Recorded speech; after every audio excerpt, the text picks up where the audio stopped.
At sino naman kayang ipapakilalang babae ni Kuya? Aniya ng kapatid ni Miguel at kausap ang kanyang ina. Nasa restaurant silang dalawa at hinihintay sila Isabel at Miguel na dumating. Sa tagal ng panahon na nagkaroon ng kasintahan ng kuya mo, nakakapagtaka na bigla-bigla siya ngayong magpapakilala ng bago niyang babae. Dahil ba malapit nang dumating ang kanyang kaarawan? Kung sa bagay, ito na rin ang tamang edad na nakalagay sa last will and testament ng daddy ninyo, na siyang magiging CEO ng kumpanya sa tamang edad. At kapag natagpuan niya ng babaeng pakakasalan, napahinto at napaisip ang stepmother ni Miguel. Gabriel! Pagtawag ni Miguel sa bunsong kapatid. Sa paglingon nito ay napahinto, nagtama ang kanilang mga mata. Huminto ang kanilang mundo ng 2 segundo. Walang nais na magsalita. Hey guys, I want you to meet my girlfriend, Isabel. Pagbasag pa ni Miguel sa katahimikan at ipinakilala niya rin ito sa kanyang stepmother. Humalik ito sa pisngi ni Isabel habang si Gabriel ay nakatitig pa rin sa dalaga. Pagtikim pa ni Miguel. Do you know my girl, bro? Bigla namang natauhan si Isabel at akmang sasagot. Hell no! Pang-aasar na mga ngiti ang ibinigay sa nakatatandang kapatid. Yumuko na lamang si Isabel at sumakay sa bangkang nais ilangoy ni Gabriel sa ilog. Ngunit sa pagkakataong to, nakahinto ang bangka sa isip niya. Sino mag-aakala ang mapaglarong tadhana ay iikot sa buhay nilang magkapatid? Ang dating nobya, ngayon ay kasintahan na ng kanyang nakatatandang half-brother. Wala siyang pinagbago. Mga salitang naglalaro sa isip ni Gabriel. Maganda pa rin at walang kupas. Dagdag pa nito sa kanyang isipan. Kung bago ka pa lang sa channel na ito, Ate Jane TV, huwag kalimutang pindutin ang notification bell and subscribe button. Sana po hindi naman malaking abala sa inyo ang pagpindot ng subscribe button dahil ang kapalit po nito ay ang pagsuporta para makapag-produce ng mga libreng stories sa mga channels ni Ate Jane. Maraming salamat!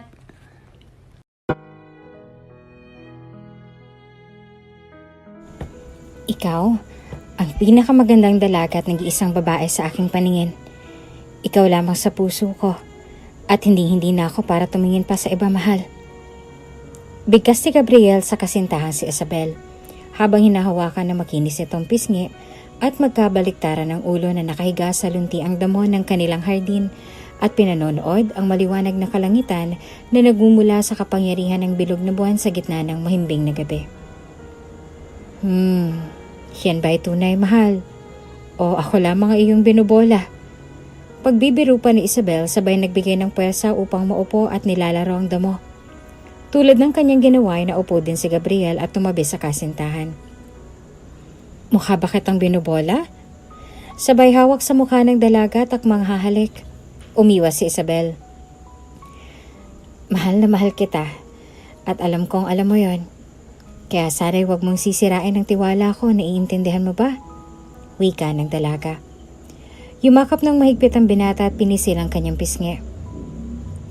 Kung talagang mahal mo ko, magtitiwala ka. Sambit ni Gabriel, sabay halik sa kanyang noo. Alam ng binata na may laman ang mga sinasabi ni Isabel, ngunit hindi na lamang niya pinansin iyon dahil ayaw niya nang humaba pa ang kanilang diskusyon. Marami kasing mga bali-balita na naririnig si Isabel na ang kasintahang si Gabriel ay mahilig makipagbiruan sa mga dalagang nakikita sa kanilang nayon. Lahat ng mga kwento at balitang naririnig ay kibit-balikat lamang sa dalaga dahil sa sobrang pagmamahal sa binata. Walang ibang pinapakinggan kundi ang kapwa-puso nila na ang alam nila sa kanilang sarili ay tunay na nagmamahalan. Araw-gabi, nasa isip ka. Napapanaginip ka. Kahit san man magpun. Napahinto ang dalaga sa pag-aawit habang naglalakad sa tabi ng ilog. Ano to? Hawak ang isang pahina ng diary na may nakasulat. Lumuluha at nagwawala ang kanyang puso. Hindi makapaniwala sa mga nabasa. Mahal? Si Gabriel na biglang sumulpot sa kanyang likuran at halatang may sadya sa puno na pinakakatayuan ng dalaga. Nagtiwala ko. Ikaw ang naging mundo ko, Gabriel. Hindi ako nakinig sa mga sinabi ng iba dahil alam At tiwala ko na hindi mo ko magagawang lokohin. Pero bakit mo to nagawa? Hagulhol na halos hinahabol ang hininga. Anong naging pagkukulang ko? Saan ako nagkamali? Nakayoko at nakakumo sa mga daliri sa galit. Patuloy namang dumaloy ang luha sa maririkit na pisngi. Wala nang iba pang masabi si Gabriel dahil alam niya sa sarili niya ang buong detalyeng nakasulat sa perasong papel na hawak na Isabel. Pilit ko mang isipin na ito'y maaaring gawa-gawa lamang ng mga taong ayaw at kontra sa ating pagmamahalan. Ngunit ayoko nang muling lokohin ang sarili ko. Dagdag pa ng dalaga at tumakbo palayo sa binata. Patuloy ang pagdaloy ng luha at sabog ang damdamin. Tumigil bigla sa gitna ng tubigan at sumigaw. Napaupo at napatulala. Tuloy-tuloy pa rin sa pagluha. Nakakalungkot lamang talagang isipin. Nagmamahal lamang tayo. Tunay at busilak na nagmumula sa kaibuturan ng puso. Ngunit sa huli ay hindi inaasahang mga tagpo. May mga pagkakataon na talo. Nagmahal ka ng tunay, ngunit ikaw ay niloko. Hindi ko na kaya makasama ang taong minahal ko noon. At sa huli siya pa rin ang susugat sa aking puso. Ayokong dumating sa punto na masira ang buhay ko sa labis sa pagmamahal ko sa kanya. Kailangan kong matuto na mabuhay mag-isa at harapin ang katotohanan na hindi talaga kami para sa isa't isa. Mga salitang binibigkas ni Isabel sa kanyang isip habang nag-aayos ng mga gamit at nag-aal sa balutan na. Napagdesisyonan niya na naiwan ang kanyang dating nobyo at makipagsapalaran na lamang sa Manila. Magandang umaga po. Pagbati ni Isabel sa isang babaeng may edad 30 at nakasuot ng apron. Siya ay may-ari ng maliit na karinderyang nais niyang pasukan. Dito, bawal ang maarte ha. Dapat maagang gigising dahil mamimili tayo ng para sa paninda at lulutuin. Kailangang masipag ka at bawal tatamad-tamad. May kusa at huwag mareklamo, naiintindihan mo ba? Dire-diretsong pagsasalita ng may-ari ng karinderya. At hindi pala ganong kalaki ang sahod dahil bago ka pa naman. Mukha pa namang hindi ka marunong maghugas ng plato. Dagdag pa nito at may halong pagbibiro. Sa kagustuhan na magkaroon ng trabaho at makalimot ay tinanggap niya ang trabahong ito. Hindi niya na inisip ang pagod na mararamdaman at sa maaaring kalabasan nito sa katotohanang wala talaga siyang alam sa pagluluto, lalo na sa paglilinis. Pag gusto mo, magagawa mo. Ito palagi ang kanyang sinasabi at pagbibigay lakas loob sa sarili na magagawa ang mga gawain sa araw-araw at sa kanyang pagtsatsaga ay natuto rin naman si Isabel sa pagluluto at marami nang nalalaman sa mga gawaing kusina. We're hiring for all call center agent. Isang poster na nakapaskil sa tapat ng poste ng kanilang karinderya. If ever you're qualified for the job, we will give you a phone call. Thank you and have a nice day. Paulit-ulit na sinasabi ng mga taong pinapasahan niya ng resume. I'm sorry but we need an applicant to have experience regarding calls. Pagtatapat sa kanya ng isa pang nakakataas na empleyado matapos ang kanyang interview sa isang call center company. Sinubukan man ay bigo dahil wala talaga siyang kaalaman sa trabahong to. Hindi pa rin siya nawala ng pag-asa at muling naghanap ng pwedeng maging trabaho dahil kanyang napagtanto na hindi sumasapat ang kanyang kinikita sa karinderya. Sa isang website ay may nakita siyang nakapost, Girlfriend for hire. Sinubukan niya ito at walang alinlangan na pinasa ang kanyang resume. Hello? Ginising siya ng isang tawag mula sa isang lalaki. Yes, hi. May I speak with Miss Isabel? Aniya ng napakabruskong boses sa kabilang linya. My name is Miguel and I'm directly talking with you regarding an important matter. It sounds weird but yes, you're hired to be this girlfriend thing. And you're going to act not just my girlfriend, but as my fiancé. Dagdag pa nito.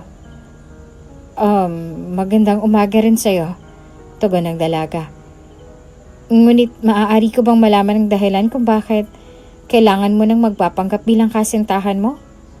Tapos magiging fiancé mo pa. Well, for your own information about me, I am one of the richest businessmen here in our country. Not to brag. And as a businessman, I have goals. Too much to handle dreams and achievements in life. One of those is being the CEO of my family's company. And I need a woman that is going to pretend to be my fiancé to prove to my family that I am matured enough, responsible, to manage my own family and my own company. And I think I had given too much explanation here. You're going to be paid anyways, unless you reject my proposal, so count me in. Pagputol ng dalaga sa mga susunod pa sanang sasabihin ni Miguel. Sa kabilang linya, kakatapos lamang ng tawag. I am very desperate to do such thing para hindi maagaw ng half-brother kong posisyon as CEO of our company. Habang kinakausap ang sarili sa tapat ng isang wall na salamin at nakikita ang refleksyon ng kanyang imahe. Whatever it takes, and even if I use my fake vows with a stranger. Kinabukasan, Linggo, day off ni Isabel. Asa na ba yung taong yun? Kalalabas lamang ni Isabel sa isang simbahan matapos makinig ng misa. Dito siya susunduin ni Miguel upang magkaroon ng maayos sa pag-uusap. Suot ang bestida na kulay rosas, nakalugay ang buhok na kulot, at walang bahid na kolorete sa muka. Ngunit namumukadkad ang kagandahan sa simple at mapangakit niyang mga mata dahil sa haba ng mga pilik mata nito. Maya-maya pa ay napahinto ang isang itim na kotse. Binaba nito ang suot na salamin at napatitig sa magandang dalaga. Tumigil siya sa harapan ni Isabel at sumenyas na sumakay na sa kotse dahil puno ang parking lot ng simbahan. Hindi naman maintindihan ni Miguel ang kabog ng dibdib nang matitigan ng mas malapit ang dalaga, lalo na nung bigyan siya nito ng matamis na ngiti. Hi, it's me, Miguel. I'm sorry if we met this way. Bigla kita pinasakay sa car kasi, as you can see, wala talaga akong mapaparadahan. I'm really sorry. Pagbasag niya sa nararamdamang kaba. Okay lang. Buti nga nakuha ko agad na ikaw yan. Ewan ka ba, dire-diretso din naman akong sumakay. Natatawa namang sambit ng dalaga. Yeah, what if hindi pala ako yung ka-meeting mo today, diba? Pagbibiro pa ni Miguel, ngunit hindi maalis ang pagsulyap-sulyap nito sa salamin sa unahan upang masilayan ang marikit na dalaga sa kanyang tabi. So tell me, where do you want to eat? Tanong ni Miguel. Okay lang naman kahit saan. Basta maayos tayo makakapag-usap. Sagot naman ni Isabel. Dinala siya ni Miguel sa isang mamahaling restaurant. Isang Italian restaurant na iilan lamang ang kumakain dahil mga VIP lamang nakakapunta dito.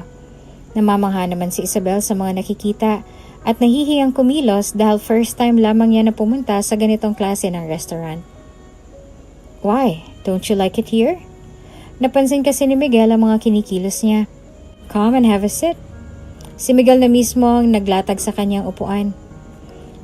Hindi okay lang ako.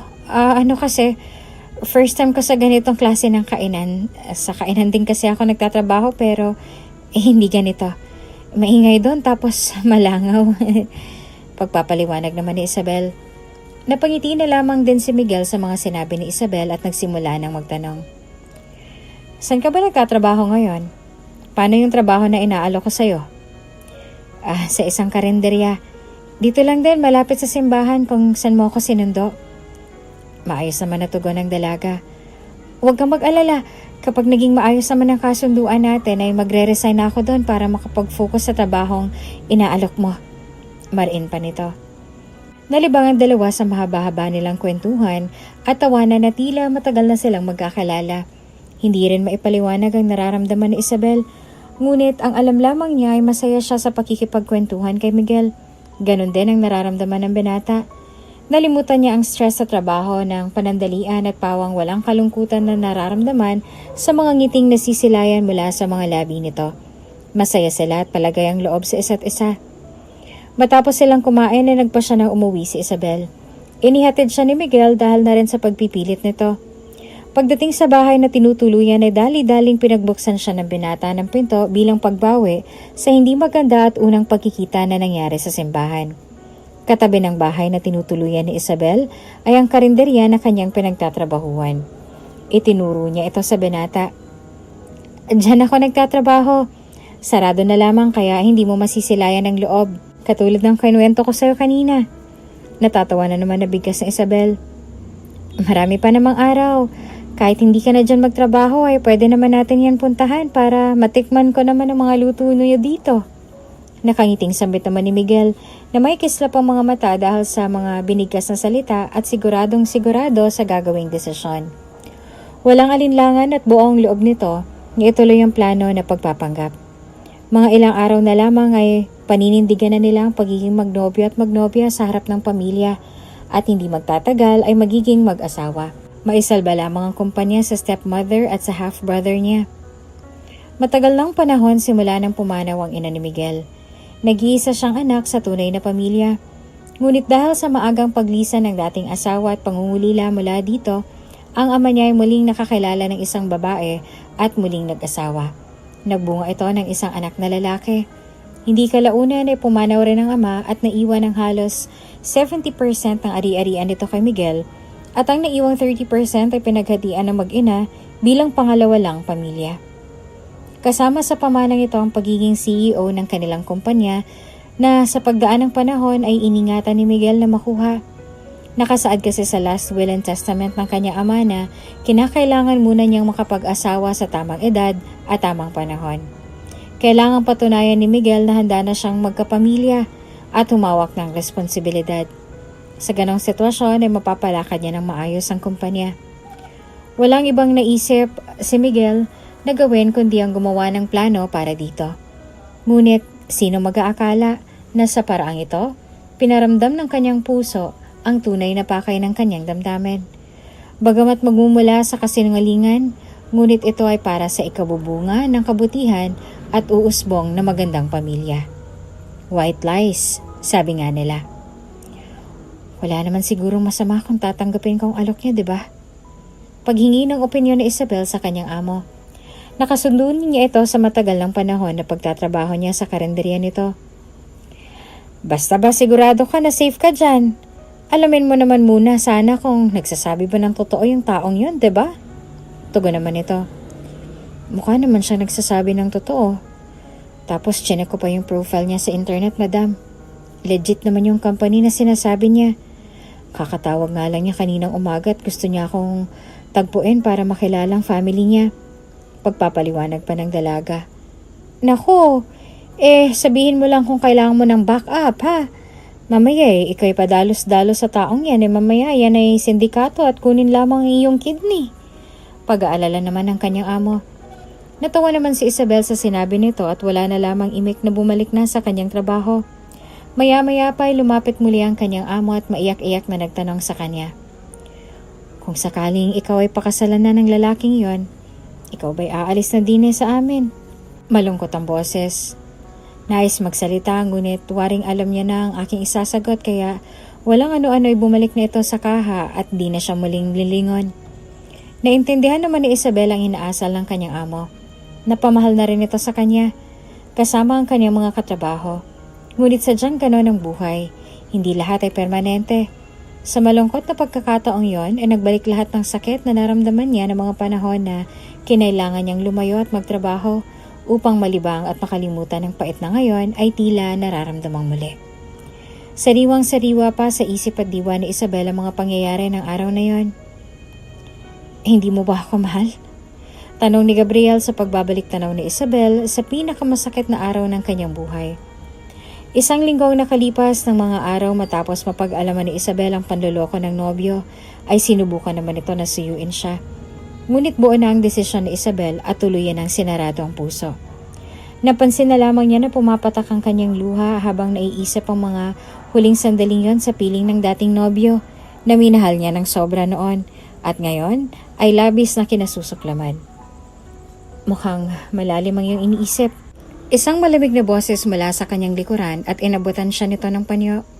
Si Miguel na kanina pa palang nakatingin sa kanya. Anong ginagawa mo dito? Gulat na sambit ng dalaga. Marami pa akong trabahong dapat na gawin. You don't need to work, Isabel. Biglang bigkas si Miguel dahil tinalikuran siya ng dalaga at dahil tinanggap ang binigay na panyo nito. Hindi naman porket tinanggap ko ng trabahong inaalok mo basta mo na lamang akong iaalis dito kung kailan mo gusto. Napasigaw pa si Isabel. Napatulala ang binata at walang sinabi. Maging si Isabel ay nagulat sa inasal niya at biglang pagsinghal kay Miguel. Lumapit bigla ang kanyang amo at nakangiti sa kanya. Huwag mo na kaming isipin dito. Naiintindihan ko kung bakit kailangan mong gawin to, Isabel. Naging mabuti kang kaibigan sa amin. San ka man dalhin ang mga desisyon mo sa buhay ay mag-iingat ka palagi. Malinis ang iyong hangarin kaya magbubunga ito ng maganda sa'yo. Niyakap niya ito ng mahigpit at patuloy na umiyak.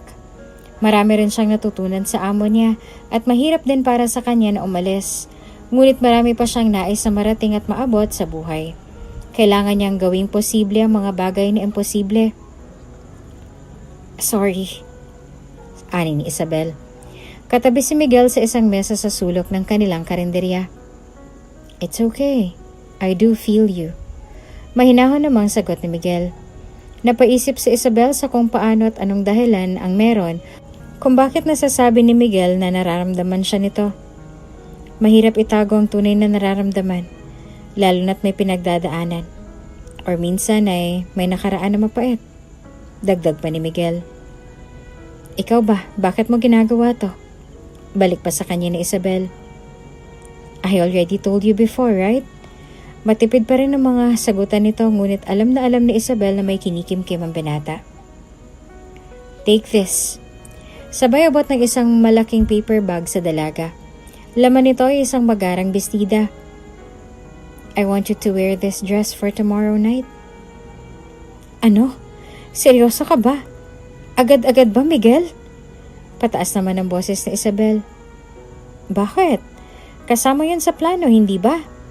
Ang makilala ka ng family ko as my girlfriend. And one of these days, we will announce our plan of getting married.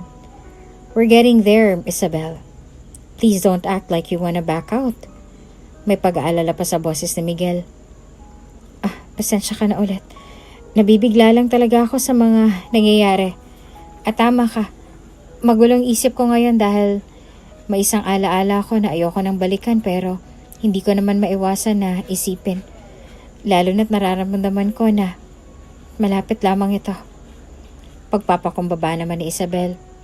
Oo, tapat ang kanyang mga sinasabi.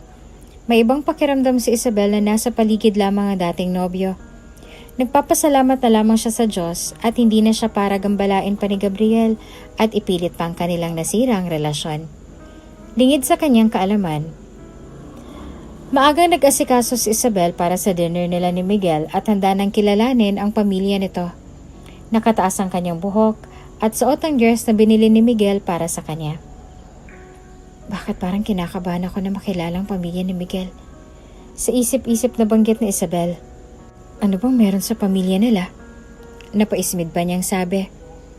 Sa loob ng 15 minuto na paghihintay ay dumating na rin si Miguel na lula ng isang magarang kotse at suot ang makisig niyang polo. Napansin ni Isabel na halos magkapareho sila ng kulay ng suot ng damit. Kulay luntian ito at halos pareho din sila ng disenyo. Napangiti na lamang siya ng palihim at nasabi, "Paninindigan ha?" Nasabi niya sa binata at simula ng mga oras na ito ay gagampanan niya na ang kanyang papel bilang nobya nito. Sa isang espesyal na restaurant pa rin siya dinala ni Miguel. Pagbaba ng sasakyan ay biglang nagwala ang daga sa kanyang dibdib. Sa hindi maintindihang pakiramdam, nais ni Isabel na maglaho. Sino naman kaya ang ipapakilalang babae ni Kuya? Ani ng kapatid ni Miguel at kausap ang kanyang ina. Nasa restaurant na silang dalawa at hinihintay sila Isabel at Miguel na dumating. Sa tagal ng panahon na nagkaroon ng kasintahan ng kuya mo, nakakapagtaka lamang at bigla-bigla siya ngayong magpapakilala ng bago. Dahil ba malapit ang dumating ang kanyang kaarawan? Kung sa bagay, ito na rin ang tamang edad na nakalagay sa last will and testament ng daddy ninyo. Kung kailan siya ay magiging CEO ng ating kumpanya sa tamang edad at tamang babaeng pakakasalan. Napahinto naman at napaisip ang stepmother ni Miguel. Tumaas ang kanyang kilay at humigop ng wine. Matalino ang kapatid mo. Hinuha pa nito. Sa matatanaw na parking lot ay isang babaeng hindi maigalaw ang katawan sa galit na nararamdaman. Hindi makakilos dahil hindi malaman kung tutuloy pa ba siya o aatras. Kinalma naman siya ni Miguel na noon ay katabi niya at hindi rin maintindihan ang ikinikilos ni Isabel. Saglit pa ay naramdaman na lamang ni Isabel na biglang uminit ang kanyang palad na nooy nagkukumos sa galit. Namalayan na lamang niya na hawak na ni Miguel ang kanyang mga kamay. Mahigpit na hawak para mapakalma siya at maramdamang okay lamang ang lahat. Napatitig siya kay Miguel at humingi muli ng paumanhin. Ngumiti na sa kanya si Miguel at nagtanong, "Handa ka na ba, love?" Lalo na siyang sinakloban ng malamig na hangin sa halo-halong emosyon na nararamdaman. "Love?" sa isip-isip ni Isabel. At nagsimula na nga silang maglakad papunta sa mesa kung saan andon ang kapatid ni Miguel at ang stepmother niya. 30 hakbang patungo sa mesa. 1, 5, 11, 20. Bumibilis sa mga hakbang. 29, 30. "Gabriel!" Pagtawag ni Miguel sa bunsong kapatid.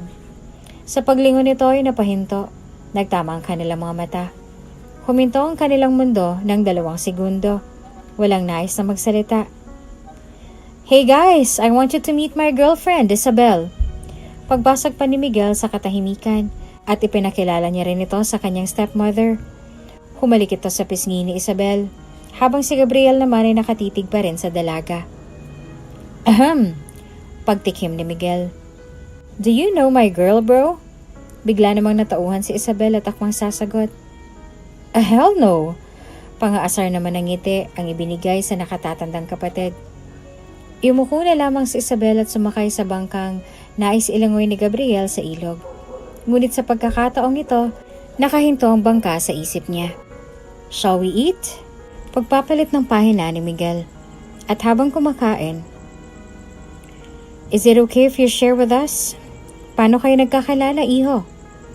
Panimulang pagtatanong ng stepmother ni Miguel. "You wouldn't believe, tita, but I met her in the church." Sagot naman ni Miguel. Mataas ang kanyang kumpiyansa sa mga isasagot nila sa maaaring maging katanungan ng mag-ina. Bago pa man sila maghiwalay ng landas noong gabi na dinalaw niya si Isabel, ay naturuan niya na ito ng mga dapat sabihin. "Nasa likod po ako ng simbahan sa may chapel na noong mga oras na yun at nakilala ko si Miguel. Napagkamalan niya po akong nagbebenta ng kandila sa dami kong hawak at gustong sindihan." Napatawat dinikit ang pisngi kay Miguel. Napatingin naman si Gabriel at pilit na itinatago ang nararamdamang pagsiselos. "I didn't know that you like going to church, iho. Cause the last time that I remember, you never ever go to church since your mom died." "Well, based na rin sa kwento ng daddy mo every time na magsisimba kami, and I always tell him to bring you with us. But instead, you love staying in your room daw and find your peace there." Nakakagulat lang kasi never ka namin nakasama sa pagsimba nung nabubuhay pang daddy mo. Aniya habang umiinom ng wine. "Actually, hindi naman po ako nagsimba that time. It's just that napadaan ako and then napatingin ako sa isang malaanghel na imahe na naglalakad ng mga oras na yon. At si Isabel po yun, tita." Hindi magpapatalo si Miguel sa mga panguhuling ginagawa ng kanyang stepmom. Okay. Kibit balikat na lamang ang kanyang stepmom. Alam ni Miguel na hindi niya pa makukumbinsi ang dalawang mag-ina dahil kilalang kilala siya ng dalawang ito, lalo na't pagdating sa nobya. "What about her job? Her status? What is she doing in life?" Dire-diretsong tanong naman ni Gabriel. Tauhan ako sa isang karinderya." Si Isabel mismo ang sumagot ng katanungan nito. Napaismid ang mag-ina at nagkatinginan. Waring minamaliit si Isabel gamit ang pangungusap ng kanilang mga mata. "Wala naman ako nakikitang masama sa kanyang trabaho, hindi ba? At least hindi siya katulad ng iba dyan na umaasa lamang sa yaman ng taong namayapa na." May laman naman ang mga binitawang salita ni Miguel. "I think I'm full. How about you, love?" Tanong ni Miguel sa nagpapanggap na nobya. "Oo, love. Okay na rin ako. Nakadayat pati ako ngayon. Munti ko na makalimutan." Napapangiti pa ang sagot naman ni Isabel. "So, I think we have wasted too much time in here. Excuse us for the meantime, and see you around." Niyaya na ni Miguel na umuwi ang nobya at mabilis na nawala sa paningin ng mag-ina ang dalawang magkasintahan. Naiwan na nagkukumo sa gigil at galit ang stepmother ni Miguel. "Ano ba sa tingin mong gustong sabihin ng kapatid mong yan?" Pagwawala niya sa harapan ni Gabriel. Ngunit ang binata ay lutang ang isip at saka pa lamang nakaramdam ng pagkagulat at pagkamangha sa pagkikita nila ni Isabel sa hindi inaasahang pagkakataon. Sino ang mag-aakala? Ang mapaglarong tadhana ay iikot sa buhay nilang magkapatid. Ang dating nobya ay ngayong kasintahan na ng kanyang nakatatandang half-brother. Wala siyang pagbabago. Mga salitang naglalaro sa isip ni Gabriel. Maganda pa rin at walang kupas. Dagdag pa nito sa kanyang isipan. Do you know him?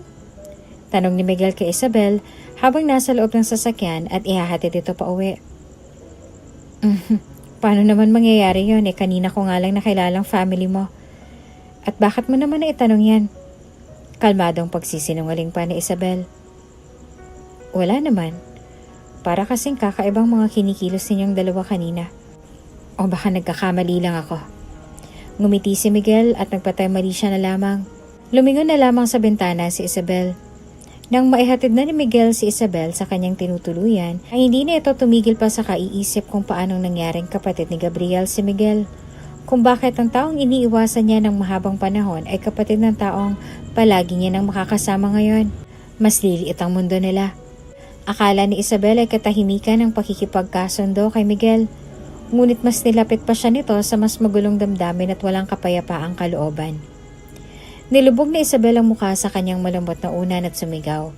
Sigaw na walang makakarinig upang mailabas lamang ang inis at galit na nararamdaman, lalo na at nakaharap niya muli ang dating nobyo. Nagulat na lamang siya sa kanyang sarili dahil bigla niyang napansin na hindi na siya umiiyak katulad ng dati. Wala na siyang nararamdamang puot at sakit sa kanyang puso at dibdib. Naka-move on na ba siya? Pero paano? Kinabukasan, ubos na ang mga stocks ni Isabel kaya naman naisipan nito na pumunta ng grocery store. Bagaman sinabi na ni Miguel na huwag na masyadong nagbibibili ng kung ano-ano dahil kalaunan ay doon na rin naman siya titira sa mansyon. Konti lang naman at nagugutom ako. Alangan naman na iasa ko pa rin sa kanya pati mga pangtawid gutom ko, diba? Nagsasalita siya habang nag-aayos ng susuotin at dadalhin sa paglabas. Good morning, ma'am. Pagbati ng guard sa grocery store na kanyang madalas na pamilihan. Ngiti naman ang binati niya dito. Habang namimili si Isabel ay napahinto siya sa my fruit corner. Paborito niyang prutas ay honeydew, kaya naman gusto niyang bumili nito. Dadamputin niya na sana ang prutas ay may biglang humawak sa kanyang kamay. Nilingon niya ito at siya'y nagambala na naman ng nakaraan. Iba pala talaga pag nagtama ang inyong mga mata at malapitan ang inyong mga mukha at damang-damang pagpapalitan ng mga hininga na galing sa kumakabog na dibdib. Pak! Isang malakas sa sampal ang pinakawala ni Isabel ng mga tagpong yon. Anong problema mo? Bakit mo ko sinampal? Galit na sabi ni Gabriel. Kulang pa bang mga pandulok ang ginawa mo nun? At ngayon naman ay pangbabastos ang gusto mong gawin sa akin? Bato naman ni Isabel na mas namumula na rin sa galit. Napaka-arte mo. Sabit naman ni Gabriel na may pagngingisi.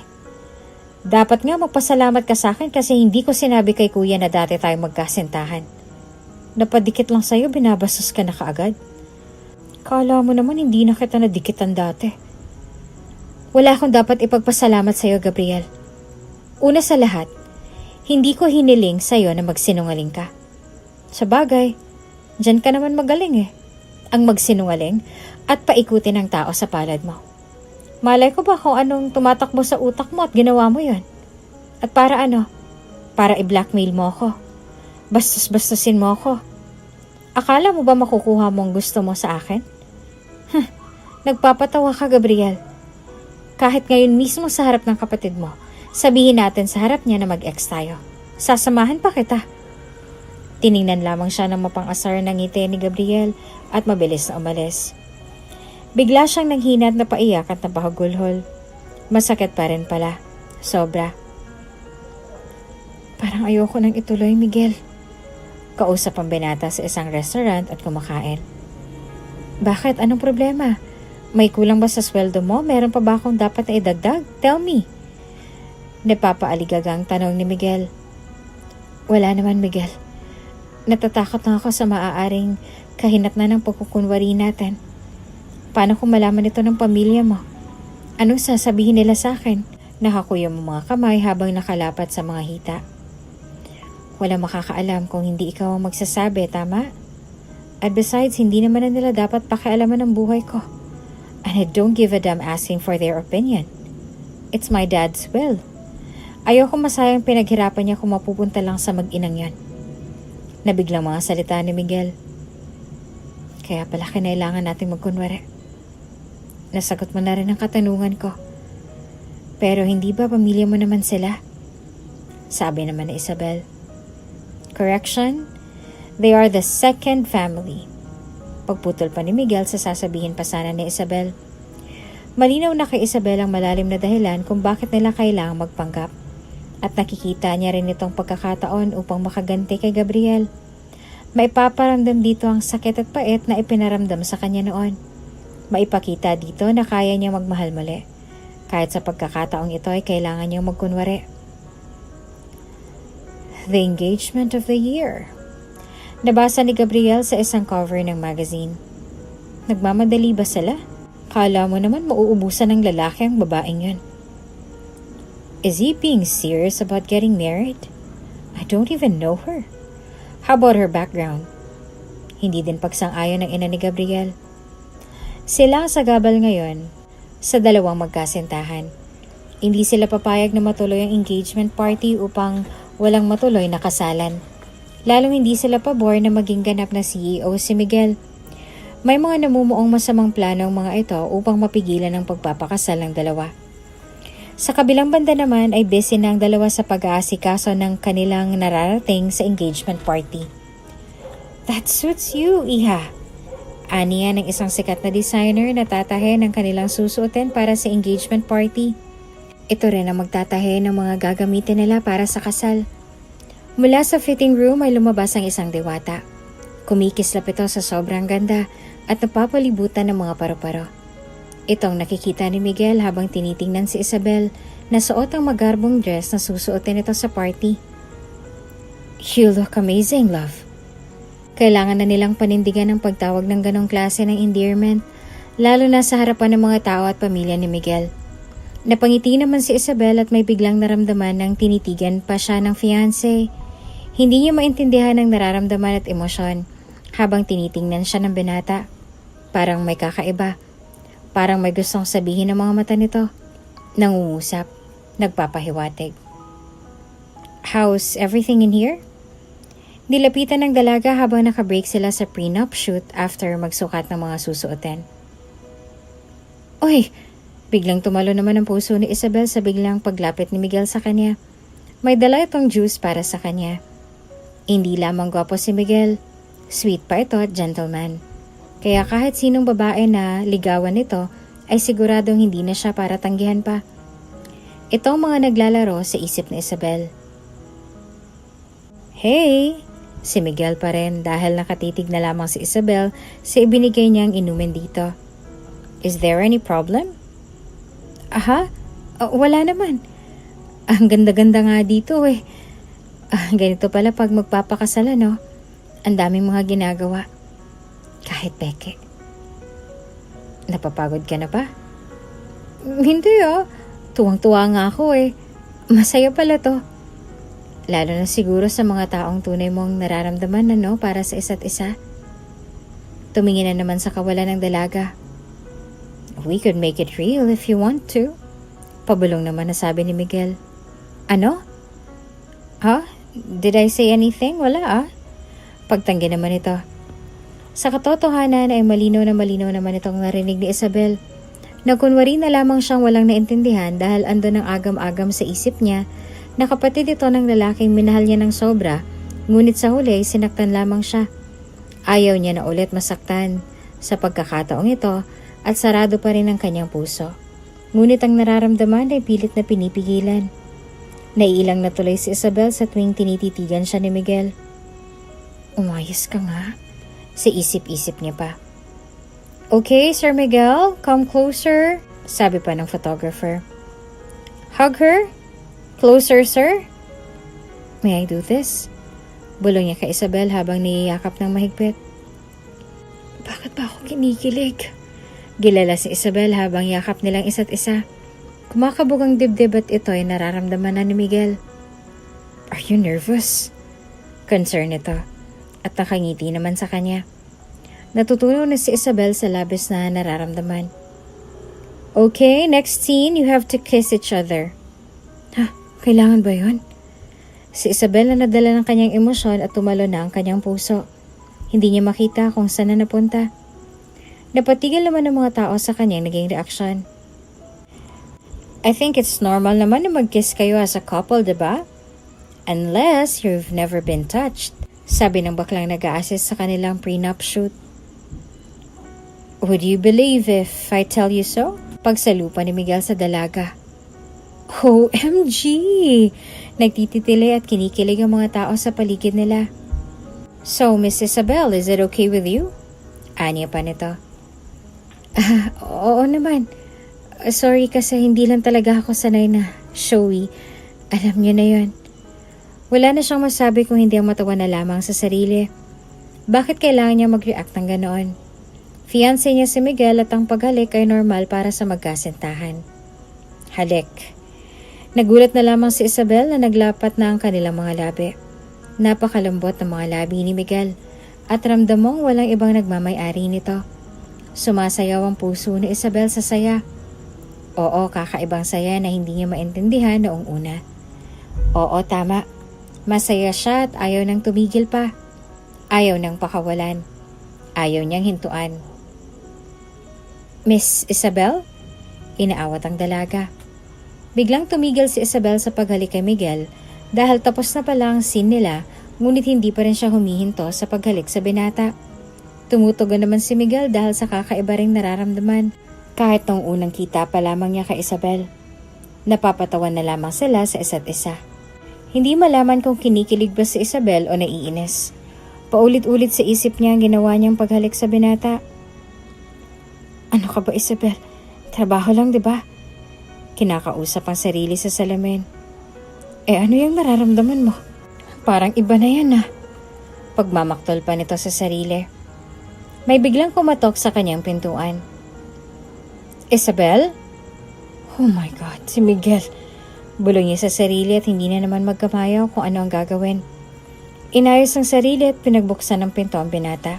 Ngunit pagbukas ng pinto ay si Gabriel ang bumunga dito. Akma niyang sasara ng pinto ngunit malakas ang mga braso ng binata at wala siyang nagawa hanggang sa makapasok ito.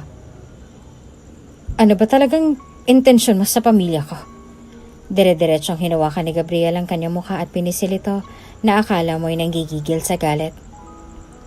Nasasaktan ako, Gabriel, ano ba? Sigaw ng dalaga. Gumaganti ka ba dahil sa nangyari sa atin nun?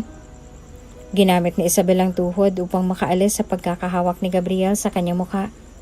Itinama niya ito sa sikmura ng binata at tuluyan ang nakawala. Kung pwede ko lang ibalik ang nakaraan, Gabriel. Kung pwede ko lang ibalik ang mga panahon na sana hindi na kita nakilala. Na sana hindi ka na lang naging parte ng nakaraan ko. Galit na si Isabel. What's going on here? Biglang dumating si Miguel. I think it's time for you to know, kuya. Nakangising sagot naman ni Gabriel. Oo. Putol naman ni Isabel. Oras na para malaman ni Miguel. Para matapos na to. Tumingin si Isabel kay Miguel na nangingilit ang mga luha. Dati kong nobyo si Gabriel. Iyon lamang lumabas sa bibig ng dalaga at muling bumalik ang tingin sa dating nobyo. At pinagsisisihan ko yan. Kung mas napaaga pa sana si Miguel nun at siya ang nakilala ko, hindi ko na sana mararamdaman ang sakit at pait na hanggang ngayon ay nandito pa rin sa dibdib ko. Hindi pa nakontento ang tadhana at andyan ka pa rin. Binabalik lahat ng sakit. Hindi na napigilan ng sarili at tuluyan ng umiyak. Napayuko na lamang si Gabriel at nilandas ang pintuan. Maya-maya pa'y lumakad na ito palabas ng bahay ni Isabel. Naiwan ang dalawa sa loob at binalot ng katahimikan. Patawarin mo ako, Miguel. Hindi ko agad nasabi sa'yo. Sabit ni Isabel habang pinupunasan ng mga luha. Tumikim naman ang binata at tumalikod. You don't have to say sorry. We are just pretending, right? I don't care about your past with my half-brother. Anyway, we will just keep going. And please do your job. Umalis na rin ito at naiwan na mag-isa si Isabel. Para namang sinampal si Isabel sa mga binitawang salita ni Miguel. Sinampal siya ng katotohanang hindi kailanman magiging totoo ang binata sa kanya, na ang lahat ng pagkukunwari nila ay mananatiling laro lamang at kasinungalingan. Lahat ng akala niya ay nagkaroon ng kasagutan. Ang akalang gusto rin siya ng binata ay walang katotohanan. Nangarap lamang pala siya at sa kabilang banda, umasa. Pagsakay ng sasakyan ay napahampas sa manibela at nagkukumo sa galit. San ba siya nagagalit? Dahil nalaman niyang dating nobyo ni Isabel ang kanyang kapatid o sa mga binitawang salita ng dalaga? I shouldn't talk to her like that. Sabay subsob sa manibela. Sa mansyon. Hello. Good morning, detective. What took you so long? Ang stepmother ni Miguel. I'm sorry, ma'am. Nagkaroon lang po ng personal problem. Sagot naman ng detective sabay abot ng isang brown envelope. But I have paid you already. So I don't give a damn about your personal issues. Sabay irap sa detective. Napakamot na lang ito sa ulo. Oh well, you did a good job. Ang ngiti ay abot hanggang tenga nang makita ang dalang mga litrato at papeles ng detective. Laman ng litratong ito ang agency kung saan nagpasa ng resume si Isabel, kung saan siya nakilala ni Miguel. Andun din ang mga dokumentong nagpapatunay na peke ang kanilang relasyon at ang mga pirma sa kontrata kung saan nakasulat ang napagkasundo ang bayad at tagal ng pagpapanggap ni Isabel bilang nobya ni Miguel. Maya-maya pa ay dumating si Gabriel hawak ang kanyang laptop. Look, ma! Ipinakita ang isang website ng agency nila Isabel kung saan nandun ang litrato ng dalaga at nakasulat, girlfriend for hire. Naghahanap din pala si Gabriel ng katunayan na pekeng relasyon ng kapatid at ng dating kasentahan.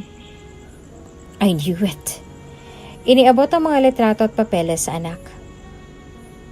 Whew, so it's true. Napaismid ang binata. I think we should tell Lola. I just heard Kuya is planning to bring Isabella to her house para ipakilala ito. Relax, iho. Huwag kang masyadong atat. I have better plans.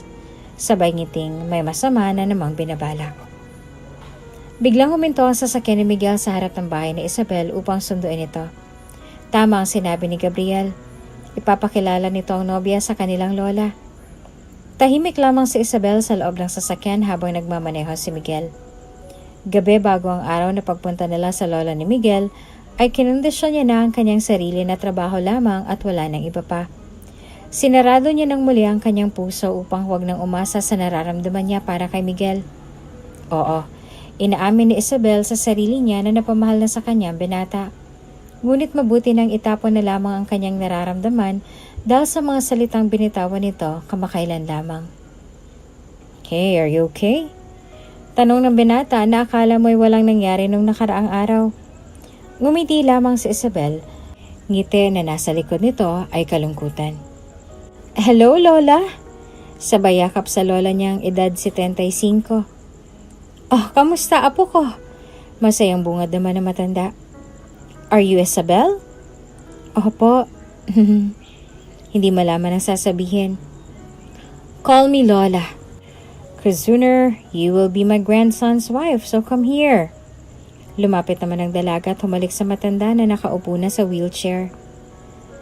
I don't need to introduce you to Lola kasi I always tell things about you naman, love. I mean, kilala ka na niya bago pa tayo pumunta dito. Sabay hawak sa bewang ni Isabel. Ngunit kay Isabel ay wala na ito. Wala nang nararamdaman dahil itinapon niya na ito at pinaninindigan ng mga salitang binitawan ng binata ng araw na yon. Just do your job. Mahaba-habang oras din ang nagkwentuhan ng maglola at si Isabel. Doon na rin sila naghapunan at umuwi na rin pagkatapos. Inihatid na rin ni Miguel si Isabel sa bahay nito ngunit bago bumaba ay hinawakan ni Miguel ang kamay ng dalaga. I'm sorry about my words the other day. And thank you kasi hindi nagbagong isip mo kahit nakapagsalita ako na hindi maganda. Binawi ang kanyang kamay at sinabing, Gagawin ko ang trabaho ko, Miguel. Wala nang iba pa. Ngumiti naman ito ng tipid. Bumaba at sinarahan ng pinto ng sasakyan. Napayuko na lamang si Miguel at napailing. 1 week to go, an engagement party na, Mommy.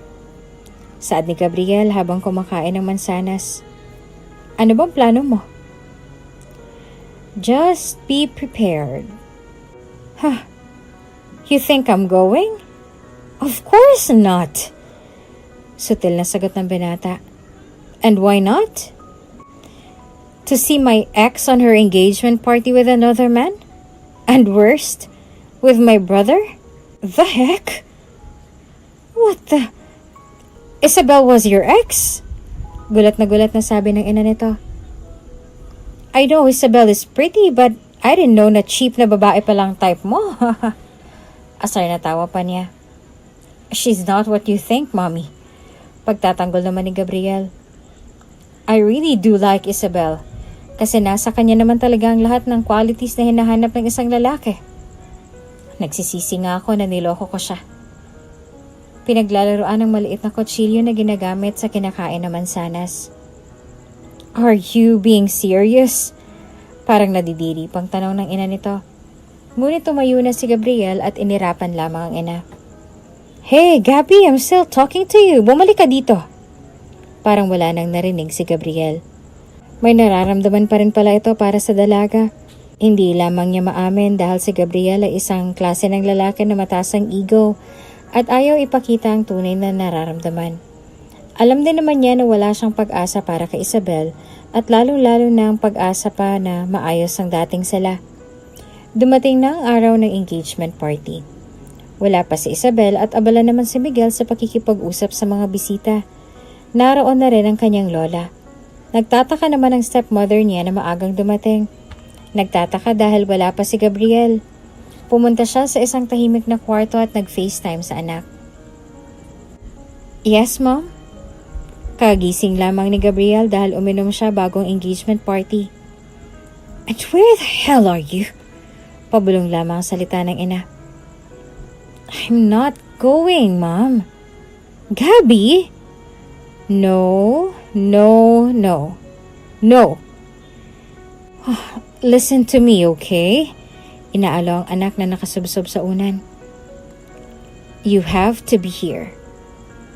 Otherwise, hindi mo makikita ang mga plano ko. Pabulong pa rin na sabi ng ina nito.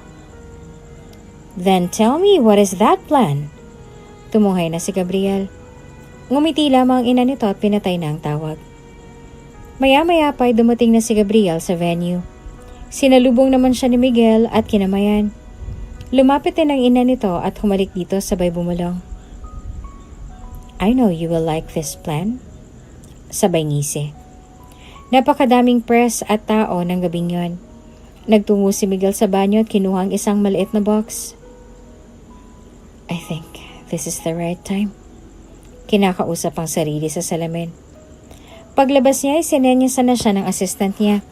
Pwede nang simulan ng party. Tumikim muna si Miguel bago nagsalita sa mic. Hello everyone, good evening. At this point, I would like to formally welcome Isabel into the family. Even though you have been part of it for a while now, please welcome her, my bride-to-be. Bumaba ng hagdanan ng isang napakagandang Diyosa, suot ang makinang na bestida na kulay rosas. Nakataas ang buhok at kitang-kita ang hubog ng katawan dahil saktong-sakto sa katawan niya ang damit na pinasadya. Manghang-mangha naman ang lahat sa kagandahang taglay ni Isabel. Maging ang dating nobyo ay napainom ng brandy dahil sa sobrang bilis ng tibok ng dibdib nang makita ang dating kasintahan. Bumabalik ang mga alaala na siya pa ang kapiling nito at sinasambitan ng mga salitang naglalarawan sa dating nobya. Tunay naman na napakaganda ni Isabel at walang lalaki ang hindi gugustuhin ito. Kung manghang-mangha ang lahat ay masigit ang nararamdaman ni Miguel. Walang kurap ang pagtitig nito sa dalaga at tila nakakita ng anghel na bumaba mula sa langit, tulad ng una nilang pagkikita. Kumalik si Isabel sa kanya at bumulong si Miguel. You're always shimmering like a diamond. Still the same the first time we've met. Nagtaka naman si Isabel sa mga binitawang salita ng binata. Kasama pa rin ba yon sa mga dapat sabihin sa kanilang pagpapanggap? Naguguluhan na naman siya. Ngunit hindi niya alam ang mga susunod pa na mangyayari. Ang lahat ay nakatingin sa kanila at abala sa pagkuha ng litrato ng dalawang magkasintahan. Habang ang stepmother naman niya ay pumunta sa likuran kung saan nangialam sa audio system. Sinalpak niya ang kanyang USB na dala-dala nito at lumabas. Ang lahat ay nagulat sa mga larawan sa screen, lalong-lalo na ang lola ni Miguel. Laman ng USB na pinasak ng stepmother niya ang lahat ng katunayan na peke lamang ang lahat. Nagbulungan ang lahat ng mga tao at nagsimula nang magtanong kung may katotohanan ba ang lahat ng nakikita. Sa halip na maaligaga at kabahan o magpaliwanag, kinuha ni Miguel ang maliit na kahon mula sa coat na suot. Ladies and gentlemen, I would like to take this opportunity, especially to you, Lola. Tumingin sa matanda na nakatitig na sa kanila at nakangiti. Yes, we lied at first and pretended. But nobody's perfect, right? We make mistakes, and I learned a lot. I learned so many things from this. And I learned so many things from you, Isabel. You showed me the way. The way that I've never seen simula nang nawalang mommy ko. And then you came. Nakilala kita. I did not expect that we would end up just like this. Fake proposals, fake weddings. But people change, you know? Then I realized one thing. Ang lahat ay nakatitig sa kanila at tuloy-tuloy ang mga live videos na naka-ere sa television. Bigla itong lumuhod sa harapan ni Isabel at nilahad ang maliit na kahon. Laman ito ang makinang na singsing na may napakagandang brilyante. I don't need fake vows and fake fiancé. I need the real one. And the real love from you, Isabel. I need you in my life now and forever. Isabel, let's make this real. Nakatitig sa kanya ang dalaga at nakahawak sa bibig. Wari luluha. Ang lahat naman ay naiiyak na rin sa mga binitawang salita ni Miguel. Ganun rin ang mga nanonood at napahinto sa ginagawa. Ang kanyang lola ay nagpupunas din ng kanyang luha. Samantalang nakakuyom naman ang mga kamay ni Isabel at nakahawak naman sa kanyang ina. Saglit pa ay nagsalitang muli si Miguel. Will you marry me? 3 segundo. Humagulhol si Isabel at diretsong sumagot. Yes! Yes, Miguel! Papakasalan kita! Umiiyak sa tuwa na sagot ng dalaga. Isinuot na ni Miguel ang singsing na ito sa daliri ng nobya. Ngayon ay tunay ng nobya. Agad na tumayo. Hinalikan ng malalim si Isabel at niyakap ng mahigpit. Nagpalakpakan naman ang mga tao at nagdiwang din sa kanilang kasiyahan. Lumabas man ang katotohanan na nagsinungaling sila, ngunit napatunayan rin ni Miguel ang tunay niyang nararamdaman para sa dalaga. Hindi maiaalis sa mukha ni Isabel ang tunay na kasiyahan at ipinapakita ang daliri sa press suot ang makinang na singsing habang nakaakbay si Miguel sa kanya. Umalis na ang mag-inang hindi nagtagumpay ang plano. That's bullshit, Mom! Hey, watch your mouth! Pagsaway naman ng ina nito. Nakauwi na sila sa kanilang bahay. Is that the plan you're talking about? Balbal pa rin nasagot ni Gabriel. Shut up! Malay ko ba na may plano din yung stepbrother mo? Yeah, right. Tinalikuran na naman ng ina. Nagigigil naman sa galit ang stepmother ni Miguel. Tapos na ang event at nagpapaalam na si Miguel sa mga bisita. Kausap naman ni Isabel ang lola nito. Lola, sorry po. Let's forget about it, Iha. You don't need to mention anything. I want you to know that I'm so glad that my son met you. He's been through a lot of pain simula nang nawala ang parents niya. I never saw him smiling. Not until now. Now that you're here. You brought happiness in Miguel's life. I knew it from the very first time when Miguel told me things about you. My grandson really liked you. And what are my girls babbling about? Sabi ni Miguel na paparating. Sumenyas naman ang lola nito na huwag maingay. You're gossiping about me, Lola, huh? Sabay tawa. Well, it's a girl thing. Hindi maaalis sa mga ngiti ng matanda. Nagtawanan silang tatlo. I think it's late na, La. I'll send you home. No, I'm okay, Iho. I have my driver with me. I want you to spend time with your fiancé. Are you sure? You know me, right? Humalik na ito kay Isabel at kay Miguel at nagpaalam. Sila na lamang dalawa ang natitira. Tumingin naman si Miguel kay Isabel. I love you. Namula si Isabel at hindi pa rin makapaniwala sa narinig. You already said yes earlier, pero bakit wala ka ng response sa I love you ko ngayon? Nakatitig pa rin sa kanyang binata. Alam mo ba yung pakiramdam ko? Hindi maintindihan ang sagot ni Isabel. Natutunaw ako, Miguel. Tinakloban ng muka. Ha? Why? Bakit? Hindi mapigilan ang pagtawa ng binata. Tingnan mo, natatawa ka. Naghalukip-kip ng kamay ang dalaga. Kailan pa, Miguel? Bakit? At paano? Hinawakan ni Miguel ang kamay ng dalaga. Believe it or not, mahal na kita nung una pa lang kitang nakita. You're like an angel that heaven sent. I was just then in denial before I knew my feelings were pure and true. Sabay hinalikan ang kamay ng nobya. Yung mga sinabi mo nun sa bahay? Yeah, you don't know, I felt guilty that time. Masisira na nga yung driver's seat ko Pagbibiro pa nito. I was just hurt, knowing na ex mo pala si Gabriel. Somehow I felt guilty for myself. And sayang na sana dapat man pa kita nakalala. Sorry kung nagsinungaling ako, ha? Sumandal sa balikat ni Miguel. You don't need to say sorry. It was bound to happen. Wala namang may gusto na mangyari yon. What's important is, I have you now, love. And you have me. And I promise not to let you go. Never ever. I love you, Isabel. I love you too, Miguel.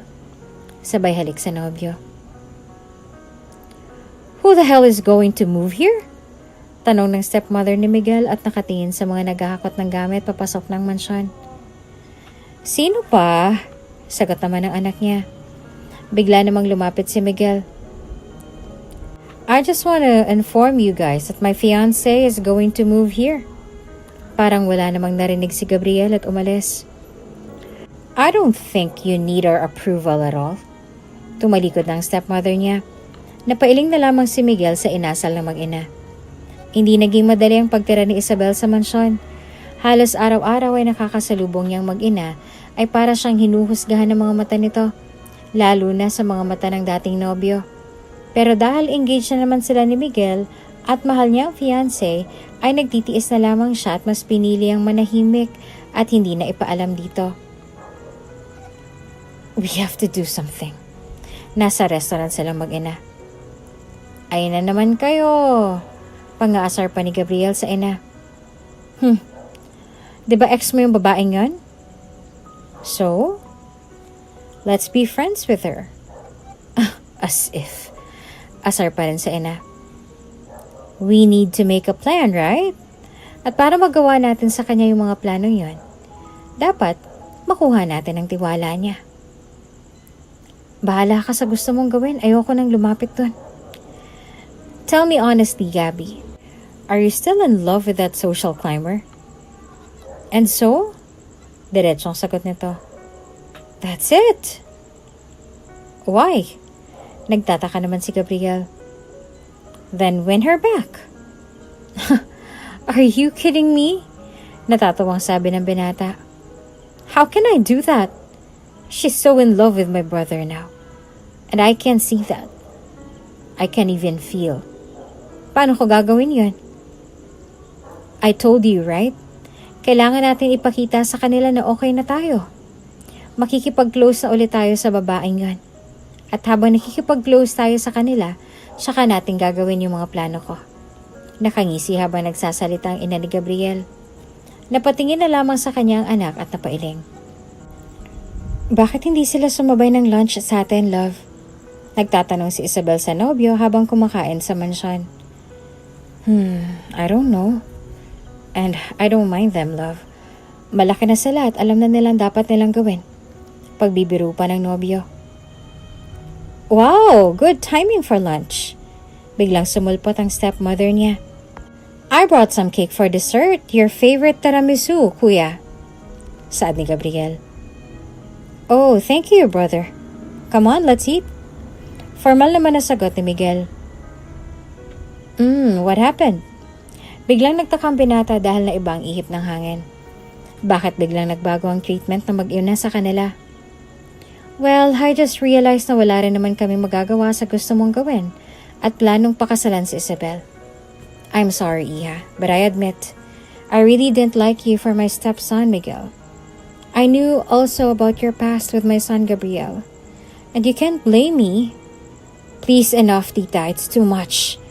Pagputol ni Miguel sa gusto pang sabihin ng stepmother niya.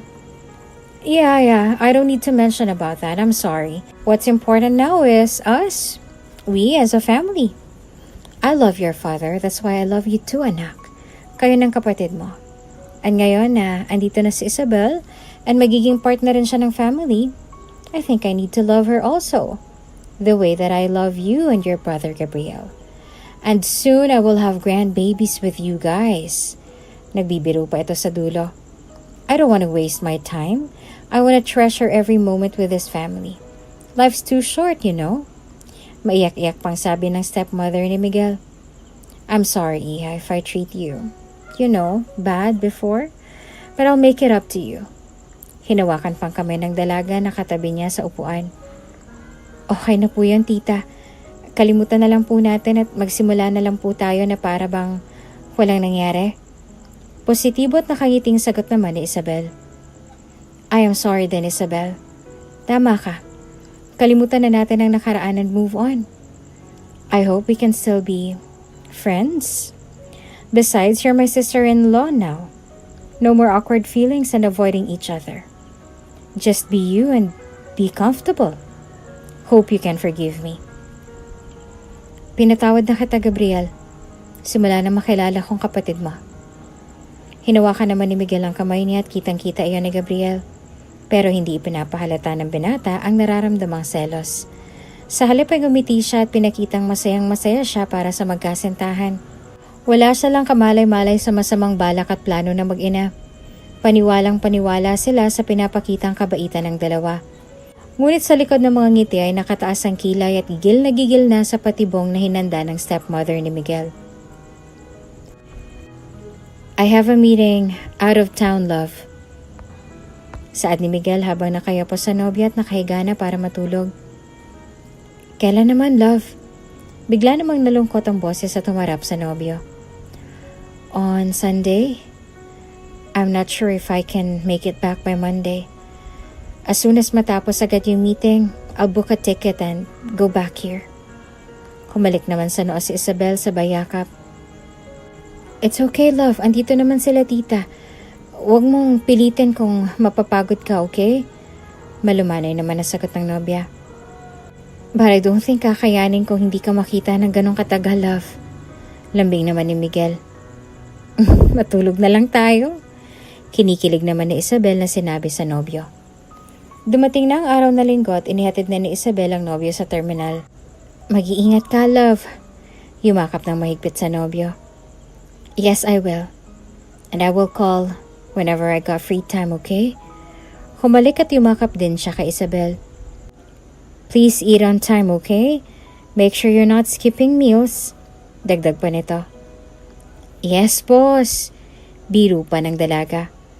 Umuwi na mag-isa si Isabel kasama ang driver nila. At pagdating sa mansyon ay naabutan niyang mag-ina na nag-uusap. How's everything with you there, Iha? Plastic na tanong ng stepmother. Okay naman po, tita. So, kailan daw ang balik ni kuya? Si Gabriel naman ang nagtanong. Baka bukas daw or Tuesday. Basta pag matapos daw ang meeting niya. Detalyado ang sagot naman ni Isabel. If you need anything, Iha, just tell me or your brother Gabriel, okay? Huwag kang mahihiya. Akala mo naman ay tunay ang mga sinasabi ng stepmother. Yes po, tita. Aakyat po muna ako at magpapahinga. Medyo napagod po ako sa biyahe. Nagpaalam naman ng maayos si Isabel. Okay. Tinitingnan ng masama si Isabel dahil nakatalikod na ito. At nang nakaakyat na ito ay biglang bumalik sa dating bruhang katauhan ng stepmother at humarap sa anak. Nababasa mo ba ang naisip ko?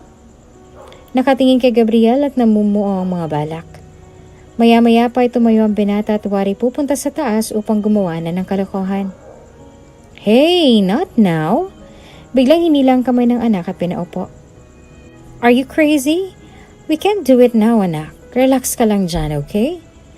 Nadismaya naman si Gabriel at tinabig ang kamay ng ina. Oh, eto. Bilisan mo lang paglalagay at baka may makakita. Inabutan ng capsule si Gabriel habang nasa garden sila mag-ina. She's inside the kitchen making lemonade. Si Isabel ang tinutukoy ng ina. Maya-maya pa ay dumating na ito. Dala ang tray na may 3 baso. Tumayo naman ang stepmother at naglakad-lakad. Tinawag si Isabel na kunwari may tinatanong tungkol sa mga halaman. Dito na sinimula ni Gabriel ang kanilang plano. Mabilis na nailagay ng binata ang gamot sa baso ni Isabel kaya naman ang matapos ito ay agad rin niyakag ng stepmother ang dalaga na bumalik sa kinauupuan nila. This looks good. You made it? Tanong nito kunwari kay Isabel. Medyo nauuhaw ako. Sabay lagok ng baso niya. Ayos tita, ako pong gumawa niyan. Gustong gusto po ito ni Miguel kapag ginagawa ko to. Wow, it tastes really refreshing. Kaya naman pala nagugustuhan ka talaga ni kuya. At uminom na rin si Gabriel. Nakatingin sila pareho sa baso ng dalaga at ni kaunti wala pang bawas. May nakabukas namang chips ang stepmother ng mga oras na yon. Sinubuan niya si Isabel. Napaubo naman ang dalaga dahil sa sobrang anghang nito. At hindi na napigilan na painom na rin ng tinimplang lemonade na sa kasamaang palad ay meron palang gamot. Ang gamot na ito ay isang sleeping pills na may kakayanang makapagpatulog ng tao ng ilang oras ang itatagal. Maya-maya pa ay bigla nang nakaramdam ng hilo at antok si Isabel. Narinig niya na tumutunog ang kanyang cellphone kaya agad siyang tumayo dahil alam niyang si Miguel ang tumatawag. Ngunit sa kanyang pagtayo ay bigla siyang nawala ng balanse at tuluyan nang nawala ng malay. Ang mga huling anina gayang mukha ng kanyang fiancé dahil yon ang palaging nasa isip niya. Miguel, nasambit pa niya. Isabel? Si Miguel na biglang dumating. Oh, you're here! Nakangiting sa lubong ng stepmother at hahalik sana ngunit umiwas ang binata. Where's Isabel? Oh, maybe she's still in her room, asleep. At this hour? Lampas 9:00 na ng umagang yon at kilala ni Miguel ang nobya. Maaga itong nagigising. She doesn't even pick up my call since yesterday. Umakyat na ito sa taas at diretsong pupunta na sana sa kanilang kwarto, ngunit napahinto siya na mapansin ang damit ni Isabel na nakasingit sa pinto ng kwarto ni Gabriel. Malakas na katok ang ginawa ni Miguel. Lumalagabog. Umakyat naman kunwari ang stepmother at tinanong kung ano bang problema at ginigising ang kapatid. Tell your son to open the fucking door or I'll break it. Galit na galit si Miguel.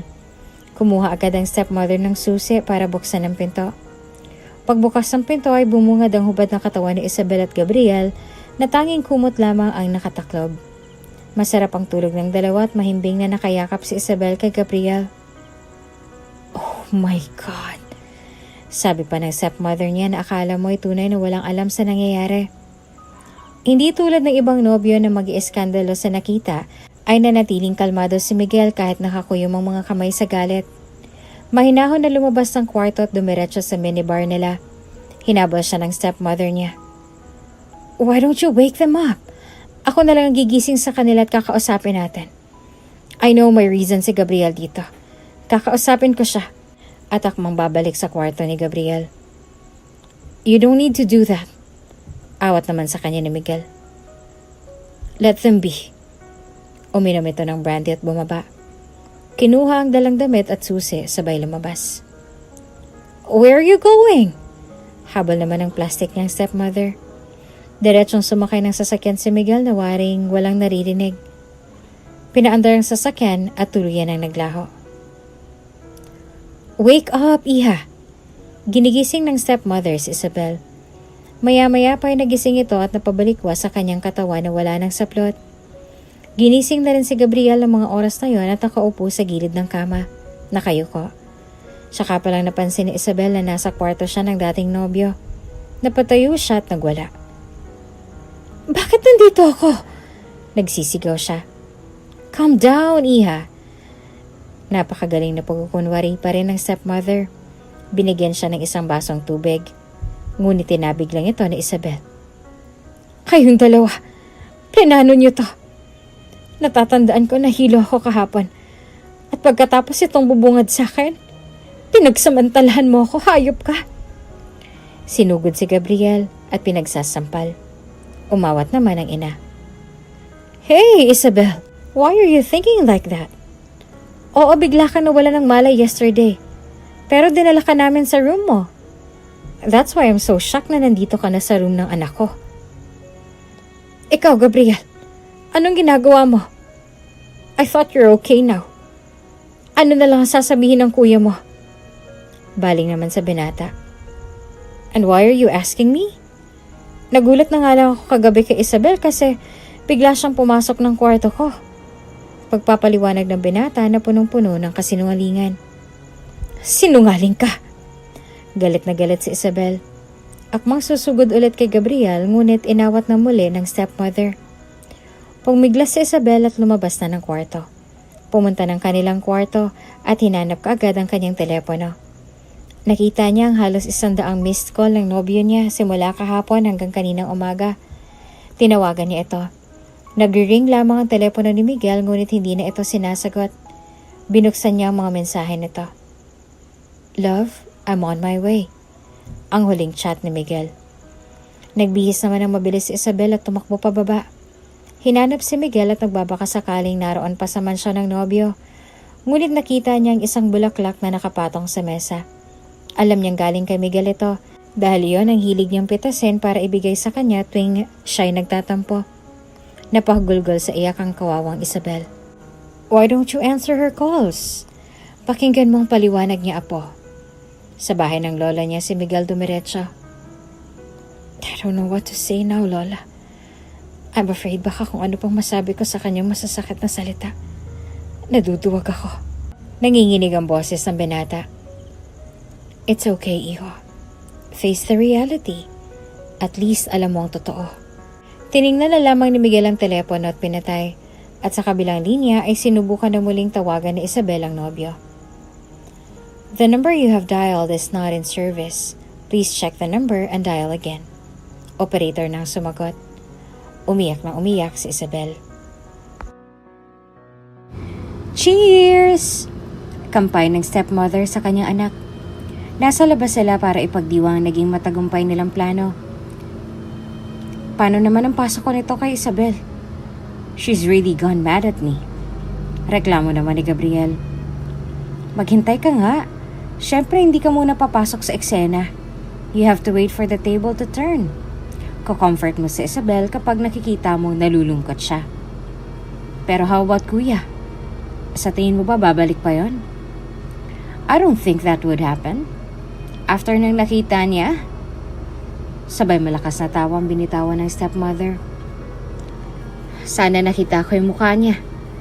Hindi rin maubusan ng tawa ang anak na si Gabriel. "Love, nasan ka? Bakit wala ka pa? Hinihintay kita maghapon at magdamag." Text na Isabel at binabasa ni Miguel.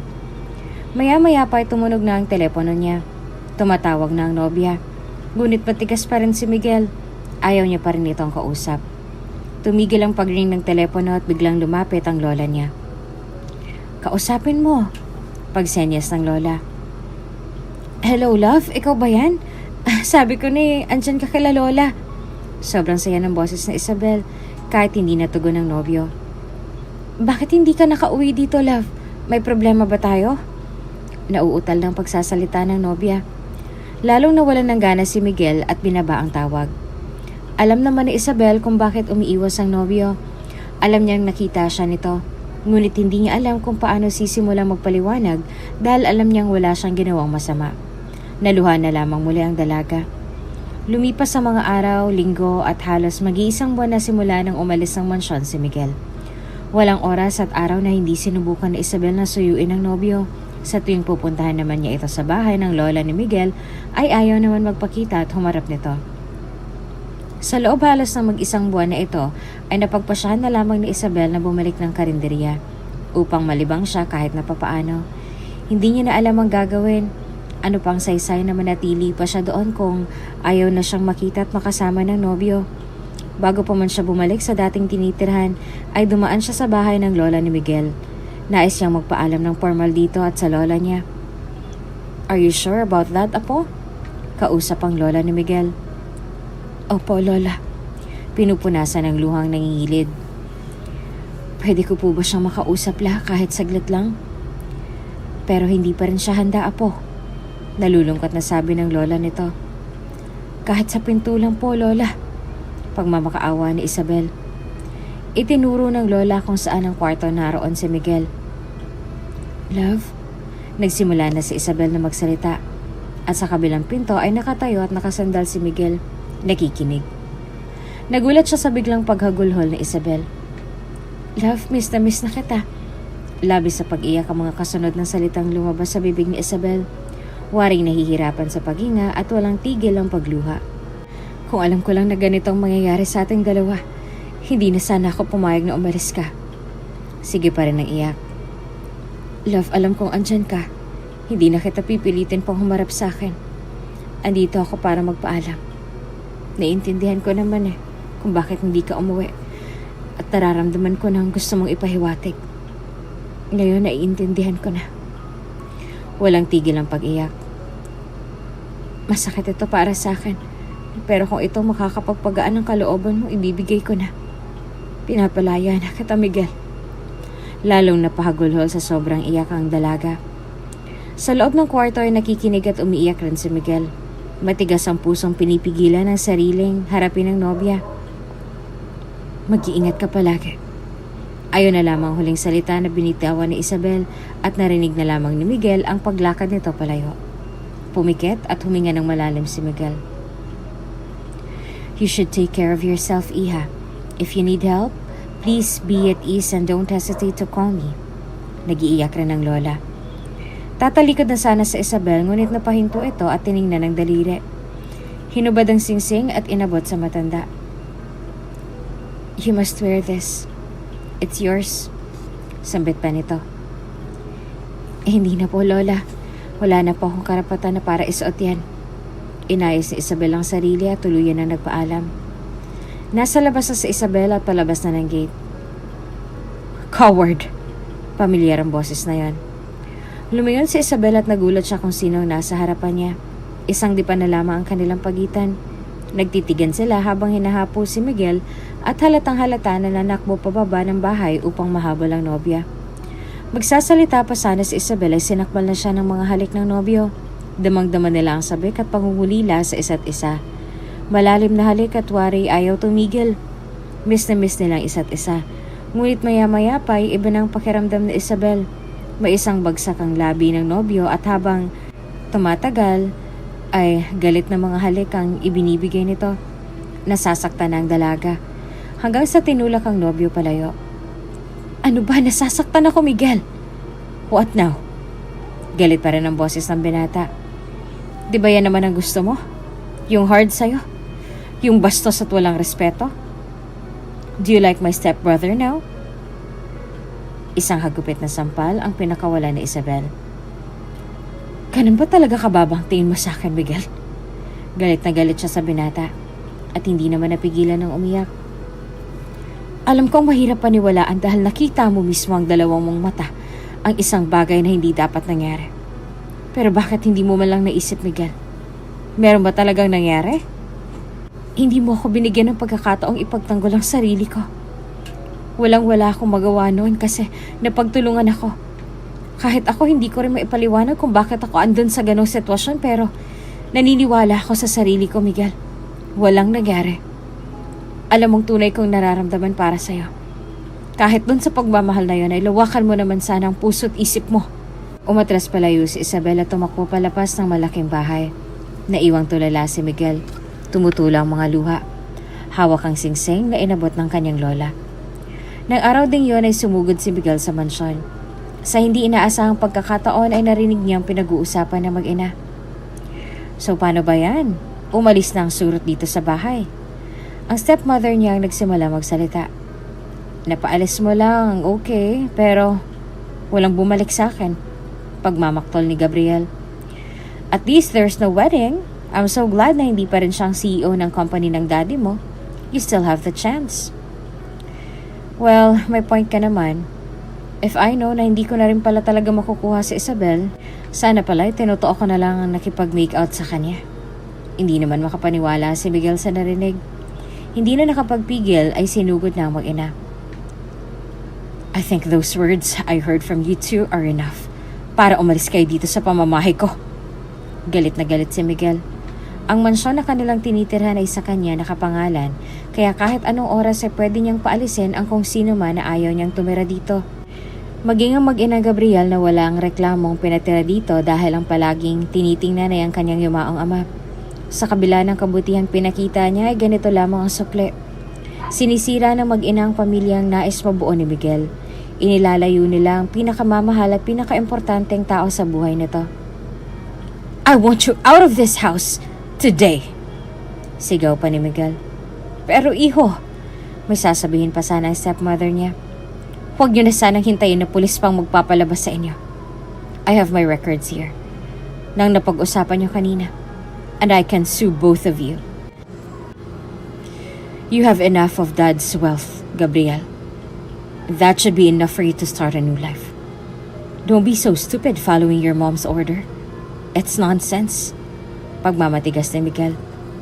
Wala namang nagawang mag-ina at ng mga oras din yun ay umalis na rin sa mansyon. Walang pag-aalinlangan ay pinuntahan agad ni Miguel ang nobya. Nais niyang bumawi kay Isabel. Sobra niyang pinagsisisihan ang ginawang pagbabalewala dito ng halos isang buwan. Dagdagan pa ang masasakit na salita na binitawan niya bago sila maghiwalay ng landas. Sobrang saya ng puso niya nang malaman niya ang katotohanan. Ang katotohanan na mismo ang sarili niya ang nakadiskubre. Malinaw na inosente ang kanyang kasintahan at walang ginawang pagtataksil. Hindi na siya makapaghintay na makita at mayakap ang nobya. Pagdating sa bahay, sa dating tinitirhan ng nobya dumiretso si Miguel. Ngunit wala doon si Isabel. Naisip niyang pumunta sa karinderya. Ngunit pagdating doon ay hindi niya rin nakita ang kasintahan. Ang dating amo nito ang humarap sa kanya. Yes, sir? Maayos sa tanong nito. Hinahanap ko po kasi si Isabel. Kailangan ko po kasi siyang makausap. Hindi ba't ayaw mo na sa kanya? Sagot ni Madam. That's why I'm here po to fix everything with her. Where is she? Tanong pa muli ng binata. Wala nga dito. Naiinis na sagot ni Madam. Then where? Naiinis na rin si Miguel. Ano pa bang kailangan mo? Si Isabel ay kanina pa palang nakikinig sa kabilang pinto. Sobrang saya nang makita ni Miguel ang nobya at biglang pumatak ang mga luha niya. Niyakap ang kasintahan ng mahigpit at tinalikan ng banayad. Ang halik na naramdaman niya noong unang beses na nagdikit ang kanilang mga labi. I know everything, love. Hawak ang maliit na mukha ni Isabel. Umiiyak din ito ngunit iyak ng kasiyahan dahil ramdam niyang bumalik na muli ang kanyang nobyo. Bumalik ang lahat ng pagmamahal at tiwala. Hinugot ni Miguel ang singsing sa kanyang bulsa at muling isinuot sa daliri niya. Sobrang saya ng magkasintahan na ngayon ay naging malinaw na ang lahat. Asan sila? Pag-uwi nila ng mansyon. Pinaalis ko na. Seryoso si Miguel sa sinabi dahil iyon naman talaga ang kanyang ginawa. Huwag mo nang hanapin ang mga taong wala ng lugar sa buhay natin. Inalis ko na sila sa buhay ko. Wala silang ibang alam gawin kundi ang sirain ang buhay natin. I will never ever forgive them sa ginawa nila. I just really thank God for leading me the way, heading back home. If not, I won't ever know the whole truth behind that scene. That nightmare. Love, kalimutan na natin yon. Patawarin mo ako dahil naging pabaya ako sa sarili ko. Nagtiwala ako sa paligid ko kahit alam kong wala ka sa tabi ko nun. Kung naging mas maingat pa sana ako, napayuko na lang si Isabel. Don't think like that, love, okay? It's not your fault. What's important is wala na siyang nagawa sa'yo and you're safe. And now you're here with me. Nilapitan si Isabel at niyakap. Naging abalang magkasintahan para sa kanilang nalalapit na kasal. Sa kabilang ibayo naman ay abala naman ng mag-ina sa panibago nilang plano. What is this, Mom? Tanong naman ni Gabriel sa ina. Kausap nito ang isang hitman. Are you out of your mind? Pinaalis na muna ng ina ang kausap na lalaki. I'm desperate. At wala na akong ibang alam para mawala sa landas natin yung kapatid mo. Yeah, but he's still my brother. Naging mabuti naman siyang tao sa atin, Ma. Bakit naman naisip mong ganyang mga bagay? Hayaan mo na sila. Galit na boses sa Gabriel. Are you a priest? Will you please stop preaching me like that? I'm doing this for you. I don't need that kind of plan, Mom. It's not for me. It's all for your own sake. You're just thinking about yourself because you don't want to be miserable, isn't it? For you, it's all about money. Tumalsik ang panga ni Gabriel sa isang malakas na sampal na binigay ng ina. Napahawak naman ng ina nito sa kanyang mga palad dahil ito ang kauna-unahang pagkakataon na nasampal niya ang kanyang anak. I'm sorry, anak. I'm sorry. Tinabig ni Gabriel ang kamay ng ina. I'm out of this. At biglang umalis. Gabriel knew about her mom's plan. May plano itong ipapatay ang sarili niyang kapatid at sa pagkakataong to ay hindi na siya sumang-ayon sa ina dahil alam niyang mali ito. Walang pinakitang masama sa kanya ang kanyang kuya simula nang ipinanganak siya ng kanyang ina as stepbrother ni Miguel. Simula na magkamuwang siya ay nandyan palagi ang kanyang kuya Miguel. Bumabalik ang kanyang mga alaala nung bata pa sila.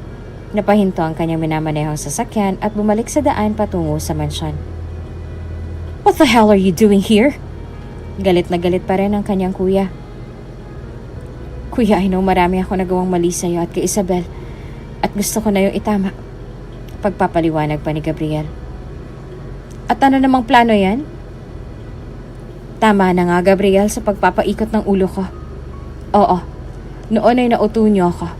Pero this time, wala na akong papakinggan sa mga sasabihin mo. Naiiyak naman si Isabel. Pero, magsasalita pa sana si Gabriel. Please, Gabriel, just cut it out! Sigaw ni Miguel. Hinahagod ang likod ng nobya dahil umiiyak na naman ito. You're too much damage for my fiancé's nerves. You caused a lot too much pain. Kaya please wag ka na magpapakita. She's so stressed and she needs to avoid you all people. Now leave! Wala na nagawa si Gabriel sa nasabi ng kapatid.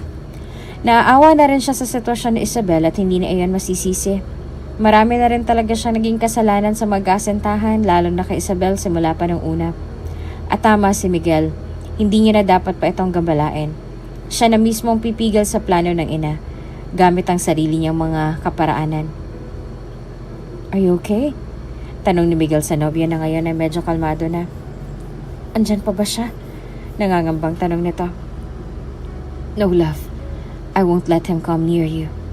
I will make you safe here with me. I won't lose a grip holding you. Rest assured that everything will be alright as long as andito ako, okay? All you have to do is stay calm and stay pretty until our wedding. Nagbibiro pang sabi ni Miguel para mapatawa ang nobya. Bakit hindi ba ako palaging maganda? Natatawa naman din ito. Of course not. You're always beautiful, my love. Come here. Niyakap ng mahigpit ang nobya at pinupog ng halik. Dumating na ang araw na pinakahihintay ng magkasentahan. Ang araw ng kanilang kasal. Napakagarbo ng kanilang mga gayak. Maraming mga bisita at mga press. Maya-maya pa ay nagsimula na ang seremonya. Walang pagbabago sa mga paningin ni Miguel ang magandang imahe ng kanyang kasintahan na ngayon ay magiging ganap niya ng asawa. Walang kurap na tinitigan ng kasintahan habang naglalakad sa pasilyo ng simbahan kung saan sila unang nagkita. Suot na Isabel ang napakagarbong wedding gown na isang sikat na fashion designer ang gumawa at nagdisenyo. Ayon na rin sa design na nais ng dalaga. Walang tigil ang pagluha nito. Ngunit ang mga luhang yon ay luha ng kasiyahan dahil sa kabila ng mga pagsubok na dumating sa kanila, ay eto na rin sa wakas nasa dulo na ng pasilyo ang isang tao na nagbigay ng direksyon sa kanyang buhay.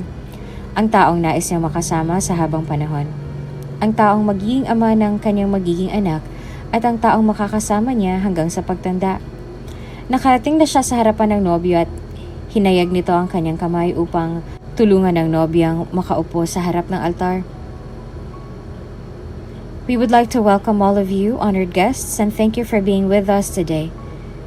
We are gathered here today in the presence of God and of His company to join Isabel and Miguel in holy union and bear witness to the miraculous power of love. Pagsisimula ng pare. Sumunod na ang iba pang seremonya na ginagawa sa kasal. Miguel, do you take Isabel to be your lawful wife, to have and to hold from this day forward, for better and for worse, for richer and for poorer, in sickness and in health, until death do you part? Sabi ng pare. Yes, I do. Nakatitig sa mga mata ng kasintahan.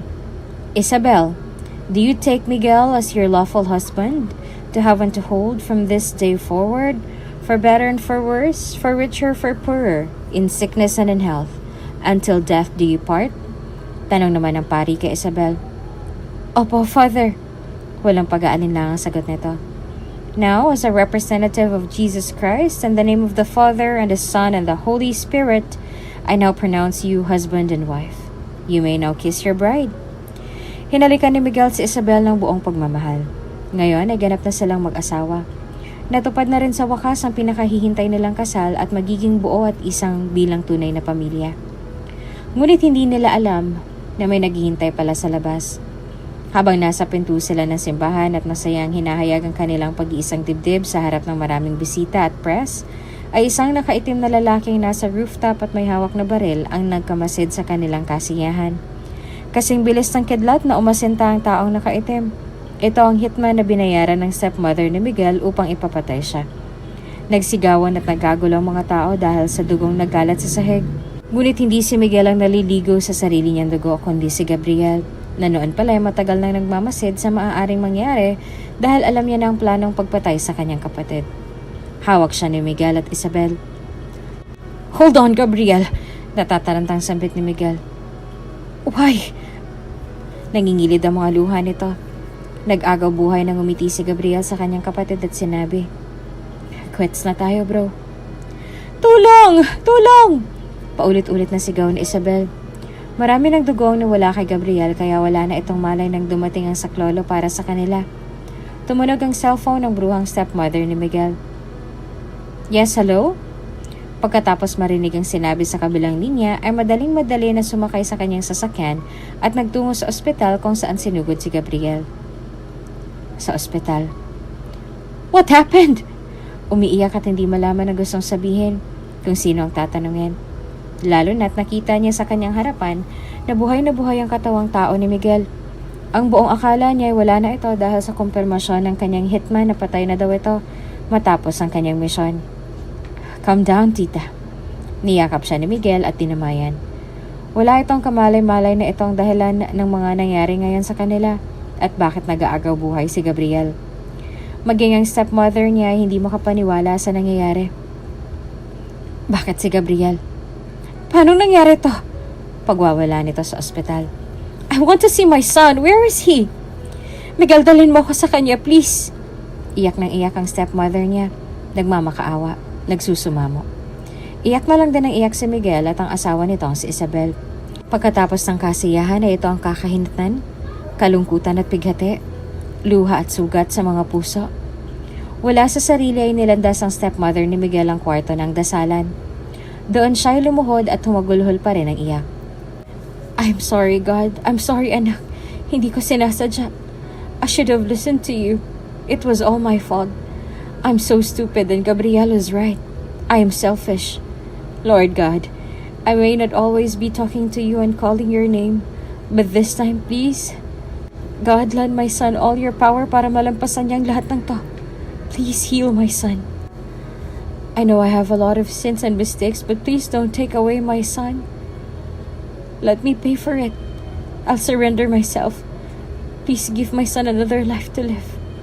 Walang tigil ang pag-iyak ng ina ni Gabriel dahil sa bigat at guilt na nararamdaman. Bigla kasi niyang naalala na sinubukan siya nitong pigilan sa masamang plano niya kay Miguel, ngunit hindi siya nakinig. Kung maaari lamang na ibalik ang mga oras na yon ay makikinig siya. Itatama niya ng mga maling desisyon na nasilaw ng kayamanan at karangyaan. Ngayon ay napagtanto niya ang kayamanan niya at walang katapusang karangyaan ay ang kanyang anak na si Gabriel. Walang makakatumbas ang pagmamahal ng isang anak sa kanyang magulang at ganoon din sa pagmamahal ng isang magulang sa kanyang anak. Gabriel is her life. At kung mawawala ito, hindi niya na alam ang kanyang gagawin. Kamusta pong kapatid ko, Doc? Si Miguel nang kumausap sa doktor ni Gabriel dahil hindi pa makausap ang kanyang stepmother. Tulala pa ito sa mga nangyayari. Walang tigil ang pag-iyak kaya kailangan turukan ng pampakalma.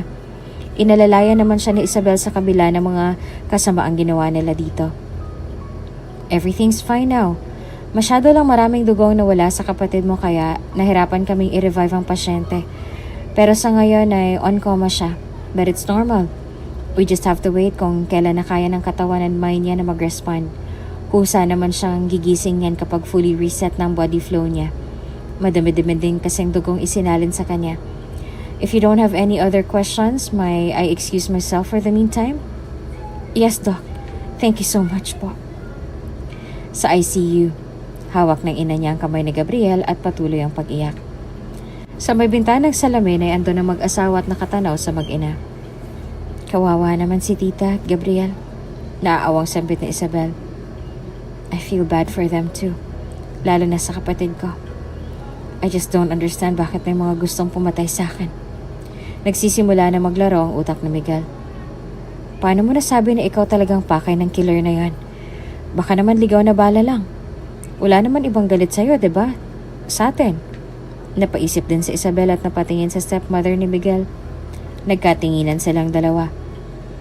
Lumipas ang mga araw na nanatili si Gabriel sa loob ng ICU at tulungan sila ni Miguel sa pag-aalaga dito. Naging mabuti naman ang pakikitungo ng stepmother nila at mukhang sa pagkakataong ito ay tunay na ang pinapakitang ugali. Naging mas mahinahon siya at malambing.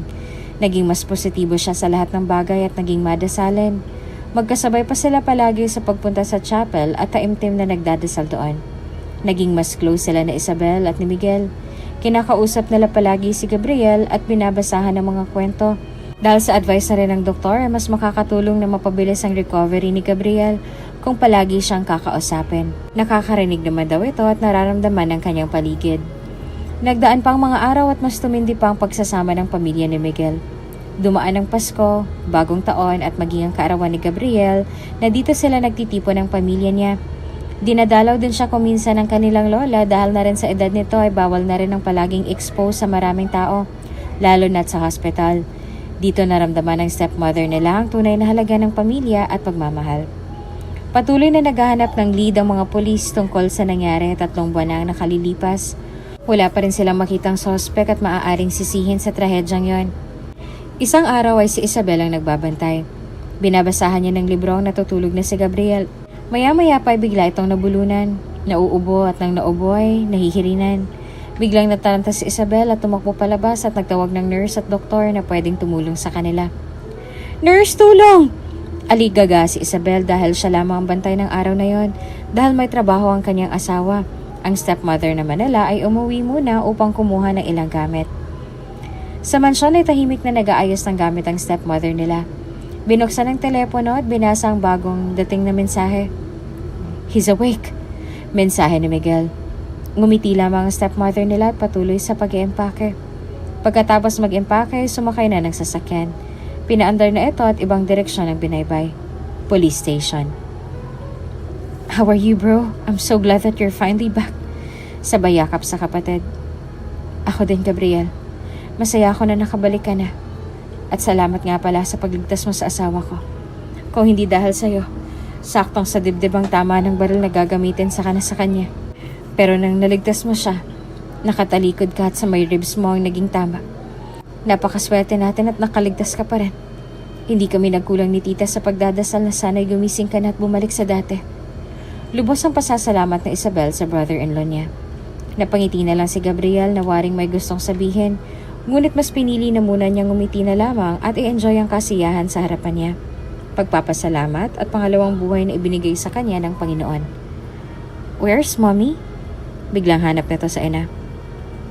I already told her, bro. She'll be here any minute. Baka na traffic lang yan. May biglang tumawag sa telepono ni Miguel. Napahinto siya.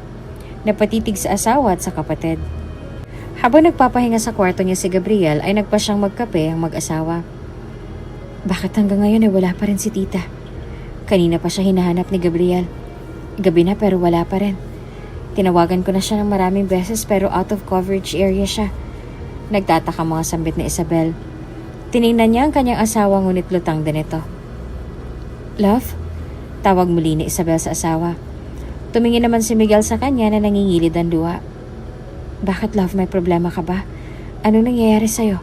Dapat nga masaya lahat tayo kasi gising ng kapatid mo, diba? Sabihin mo sa akin anong problema mo. Sa trabaho ba? Dire-diretsong tanong ni Isabel. Tita turned herself in. Diretsong patak ng mga luha ni Miguel. Ha? So totoo pala mga iniisip natin nun. Garal-gal ang boses ni Isabel at naluluha. Pero lahat ng mga isip natin na ganon kinalimutan natin simula nang mas makilala natin ang tunay na siya. Naging mabuti rin naman siya sa akin, love, sa loob ng 3 buwan na kasama natin siya sa pag-aalaga kay Gabriel. Walang halong pagkukunwari ang pinakita niya. Bumawi siya, love, sa mga naging pagkukulang niya. Ayun pala, parte siya ng trahedyang to. Sobrang dismayang nararamdaman ng mag-asawa at walang ibang masabi at magawa kundi ang i-comfort ang isa't isa. Are you ready? Tanong ni Miguel sa kanyang kapatid na si Gabriel na noon ay nakalabas na ng hospital at ngayon ay dadalawin ng ina na nasa loob ng kulungan. Sure ba kayo dito? Paninigurado pa ni Isabel. Don't worry kuya and Isabel, I'm totally okay now. At handa na rin ako makita at makausap si mommy. Nakasmile pa ang binata. Pagpasok sa loob ng presinto ay dumiretso sila sa loob at andun nakaupo ang ina ni Gabriel. Sabik na makita ang kanyang ina at walang pag-aalinlangan na sinalubong ito ng yakap at halik. Alam niyang maraming pagkakamali ang ina, ngunit kailanman ay hindi ito nagkukulang sa pagiging ina nito sa kanya. Alam niyang naging parte ang ina ng bawat sandali ng buhay niya sa loob ng ICU. Ramdam niya ang bawat haplos sa mga kamay nito kahit siya ay tulog ng halos 3 buwan. Alam niyang bumawi sa kanyang ina kahit na sa mga panahon na hindi siya nagigising at walang nakikita sa nangyayari sa paligid. Ngunit ibang pakiramdam, iba pagpusong nakaramdam. Ramdam na ramdam niya ang pagmamahal ng mga tao na kapaligid sa kanya at ang pagmamahal at pag-aalaga ng kanyang ina. Naging masama man sa ibang bagay, ngunit hindi niya ikakatuwang ito ang kanyang ina at ito ang nagbibigay ng kanyang buhay. Bumubuhos sa mga luha sa mukha ng bawat isa. Maging si Miguel ay hindi rin nagpapigil. Walang ibang nasambit ang stepmother nila kung hindi, patawarin niyo ako. Walang tigil sa pag-agos sa mga luha. Hinawakan ni Miguel ang kanyang kamay. Pinatawad ka na namin, tita. Simula nang maramdaman namin ang pagbabago mo. Ngunit sana'y maintindihan mo na kailangan natin na dumaan sa proseso. Nakatitig siya sa stepmother niya na puno ng pangungusap, ngunit mas pinili na lamang ni Miguel na itapon na lamang ang kanyang mga agam-agam sa dibdib dahil andito na naman sa loob ng kulungan ng stepmother at handang pagbayaran ng lahat ng kanyang kasalanan. Naiintindihan ko, anak. Nakangiti at positibo na sa pananaw ang stepmother nito. Lumipas pa rin ang mga araw, buwan at taon. Naging normal ang pamumuhay ng pamilya ni Miguel. Sa Amerika naman nagpatuloy ng seminar si Gabriel upang karagdagang aral na rin sa paghawak ng kumpanya nila. Hindi naman nagkukulang ng oras sa mag-asawang Miguel at Isabel para dalawin ng stepmother nila at doon sila nagkakausap ng anak na si Gabriel gamit ang FaceTime. Isang araw ay mag-isang namimili si Isabel sa isang grocery store. Pumunta siya sa isang fruit corner dahil sa paborito nitong prutas na honeydew. Pagdating niya doon ay nag-iba ang kanyang timpla at parang ayaw niya ng amoy ng prutas na paborito. Sa halip ay nagustuhan ng dragon fruit na kailanman ay hindi niya nagustuhan. Ngunit ngayon ay parang naglalaway siyang tikman nito. Pagdating sa parking area ay nakaramdam siya ng uhaw. Naghanap siya ng pwedeng bilhan ng tubig. Lumingat-lingat siya hanggang lumabo ang kanyang paningin at tuluyan ang nawala ng malay. Agad siyang dinala ng kanyang driver sa pinakamalapit na hospital. Congratulations, ma'am! You're 8 weeks pregnant. Ang doktor na nag-examine sa kanya. Sure po ba kayo dyan, Doc? Hindi maipaliwanag ang nararamdaman ni Isabel na sobrang excited. Maluha-luha sa sobrang saya. Yes, ma'am. As findings po namin sa ginawang test sa inyo and while sleeping po kayo, and based sa transvaginal ultrasound po natin, there is an amniotic sac and it has a heartbeat. Sobrang sayang nararamdaman ni Isabel, lalo pa nang ipakita sa kanyang litrato ng kanyang baby sa loob ng kanyang sinapupunan. Dugo pa man ito ay labis na tuwang ibinigay sa kanya. Panibagong buhay na magdadala ng ligaya sa kanila at panibagong yugto muli sa kanilang pamilya. Kinagabihan ay pagod na umuwi si Miguel. Gusto sana niyang sorpresahin ng asawa, ngunit nakita niya sa mga mata nito ang pagod. Naikwento rin kasi nito minsan ng mga problema sa kumpanya. Hindi tuloy alam na Isabel kung paano tiyempo na sabihin na nagdadalang tao na siya. Habang kumakain, napaduwal si Isabel at dumiretso sa kusina upang humanap ng lababo. Napatigil si Miguel. Pagbalik ni Isabel ay nagtanong ito. "Are you okay, love?" Magsasalita na sana si Isabel ngunit may biglang tumawag sa telepono kay Miguel at inabot na yon ng halos 1 oras. Hindi na nito natapos ang kanyang kinakain at sumigaw na lamang ng sumigaw sa may balkonahe at galit na galit sa kausap. Pagkatapos nitong makipag-argumento sa kausap ay binalikan niya ang kanyang asawa. Ngunit wala na ito sa mesa at nakaimis na ang hapagkainan. Inakyat niya sa kwarto si Isabel at nakita ito na nagpapahinga na. Kaya nahiga na rin si Miguel at nakatulog na rin. Saglit pa ay nagmulat ang mga mata si Isabel na nagkukunwari lamang pala ng natutulog. Naisip niya na mas makabubuti kung hindi na muna niya sabihin dahil sa dami ng iniisip ng asawa. Marami kasing kinahaharap na problema ngayon ng kumpanya nila. Kaya alam na Isabel kung gaano ang stress na dinadanas si Miguel. Magiging okay din lahat at masasabi niya rin ito sa asawa sa tamang panahon. Walang linggo pa lamang naman si baby sa kanyang sinapupunan kaya iintindihan na muna niya ang asawa. Nagdaan ng mga araw na mag-isang kinaharap ni Isabel ang pagdadalang tao. Mag-isa siyang mapupunta sa ubi niya para magpa-check up. Mag-isa niyang dinanas ang struggles ng paglilihi na dapat andyan ang kanyang asawa para alalayan at alagaan siya. Madalas ang paglabas ng bansa ni Miguel upang maayos at maisalba ang pabagsak nilang kumpanya. Walang ibang pwedeng gawin kundi ang puntahan at kausapin ng personal ang mga stockholders ng kumpanya. Ito ang tanging paraan upang maibalik ang tiwala ng mga suppliers. Kaya walang ibang choice si Miguel kung hindi ang palaging paglabas ng bansa at iwan na muna ang asawa. Hindi naman ito nagkulang sa palaging pagtawag kung siya may libreng oras. "How's everything there, love?" Tanong sa asawa na noon ay nakahiga dahil hilong-hilo. Lumalakad na ang 12 weeks ang kanyang pagbubuntis. Ito ang pinakakasagsagan ng paglilihi. Masela ng paglilihi ni Isabel kaya ang laki ng ipinayat niya dahil hindi siya makakain ng tama. Madalas siyang maduwa lalo na't ayaw niya ng amoy ng pagkain. "Okay lang ako, love." Nakangiti pa rin si asawa kahit lulang-lula na. "Are you sure? Para kasing namumutla ka." Napansin naman ito ni Miguel. Hindi lang siguro ako naaarawan. Hindi naman kasi ako naglalabas sa garden kapag wala ka dito." "I'm sorry, love. I know marami na akong pagkukulang sa'yo. I don't have quality time with you as your husband. Pero promise ko sa'yo, pagbalik ko, babawi ako sa'yo, ha? And good news pala, love. Bumalik na yung dating progress ng kumpanya. Magkakaroon na ako ng more time with you. And guess what?" Ngumiti lang si Isabel dahil gusto-gusto niya nang sumuka. "Pagbalik ko, love, I'm planning to book a ticket going to France. Remember, wala tayong naging maayos na honeymoon?" "Wow, bakit naman sa France?" Natawa naman din si Isabel. "Gusto ko doon mabuo ang baby natin." Napatigil naman si Isabel sa mga sinabi ni Miguel. Hindi niya alam kung ano ang dapat sabihin at dapat maramdaman. Nagiging selfish ba siya sa part na hindi niya sinabi kay Miguel na may baby na sila? Deserve namang malaman ni Miguel ang lahat. Una pa lamang sana na nadiskubre niya buntis siya. Ngunit sa walang maayos na pagkakataon ay naduwag na si Isabel at kahit siya hindi maintindihan ang sarili. "Love?" Nagulat si Miguel dahil pinatay ni Isabel ang FaceTime nila. Sinubukan niya itong tawagan ngunit nagbensahe na lamang ito sa kanya. "Matutulog na ako, love." Ramdam ni Miguel na may kakaiba sa asawa. Umiyak nang umiyak si Isabel kahit siya hindi niya maintindihan ang sarili kung bakit ganito ang nararamdaman. "Sorry, love. Hayaan mo pag-uwi mo. Sasabihin ko ng about sa baby natin." Kinakausap ang litrato ng asawa habang umiiyak na parang bata. Nakatulog na lamang si Isabel habang yakap ang litrato ng asawa. Bigla siyang magising ng alanganin dahil gusto niya magbanyo. Hindi niya napansin ang sabong nalaglag sa sahig. Sa kasamaang palad ay naapakan niya ang sabon at nadulas. Malakas na lumagapak ang balakang sa sahig. Ibang kanyang naramdaman.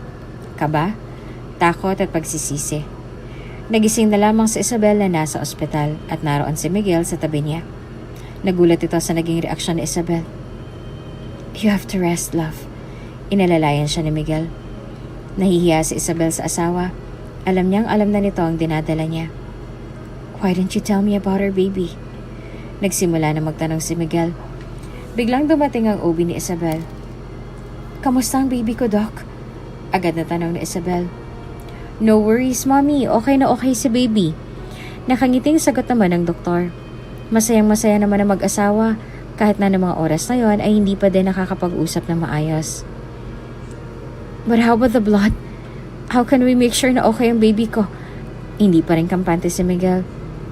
Those were bleeding and spotting from her sensitive part, and this is a very common complication during pregnancy. We can do another trans-V ultrasound if you want para makita niyo na rin si baby. Suggestion ng OB. Walang katumbas ang mga ngiti ng mag-asawa nang makita ang kanilang baby. Sobrang kasiyahan ang nararamdaman at nag-uumapaw na kaligayahan. Nagkatinginan ng mag-asawa, magkahawak ang kamay at masayang tiningnan ang kanilang baby sa monitor. Kitang-kita ni Isabel ang tuwa sa mga mata ng asawa. Pag uwi ng mansyon ay alagang-alaga ni Miguel ang kanyang asawa. Nagtaka si Isabel kung bakit hindi ito naka-formal attire which suot nito tuwing papasok dapat sa opisina. Late ka na, love. Paalala ni Isabel. Nope, I'm going to stay here habang first trimester mo pa, love. Your OB explained to me na sensitive daw ang pagbubuntis mo. So I decided to take my leave and take care of you and the baby. May iyak-iyak si Isabel sa narinig sa sinabi ng asawa. Oh, you're crying again. Sabay hinalikan sa noong asawa.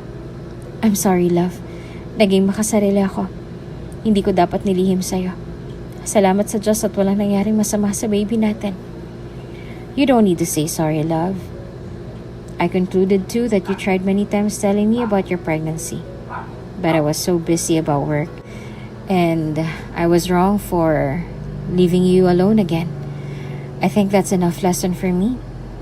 I don't want to have another mistake anymore. Not with you nor my baby. Nagpasya na munang tumigil sa pagtatrabaho si Miguel at i-turn over sa kapatid ang kumpanya na noon ay pauwi na rin. Mas natutukan niyang pamilya niya ng maayos ng walang pangamba dahil maayos din naman ang pagpapatakbo ni Gabriel sa kanilang business.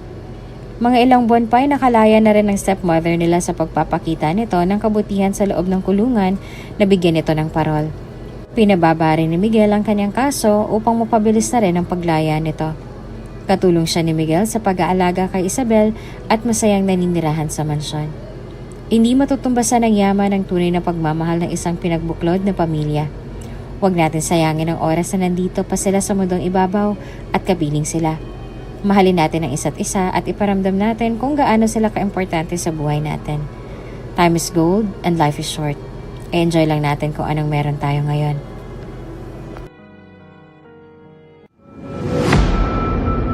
Kung bago ka pa lang sa channel na ito, Ate Jane TV, huwag kalimutang pindutin ang notification bell and subscribe button. Sana po hindi naman malaking abala sa inyo ang pagpindot ng subscribe button dahil ang kapalit po nito ay ang pagsuporta para makapag-produce ng mga libreng stories sa mga channels ni Ate Jane. Maraming salamat! At sino naman kayang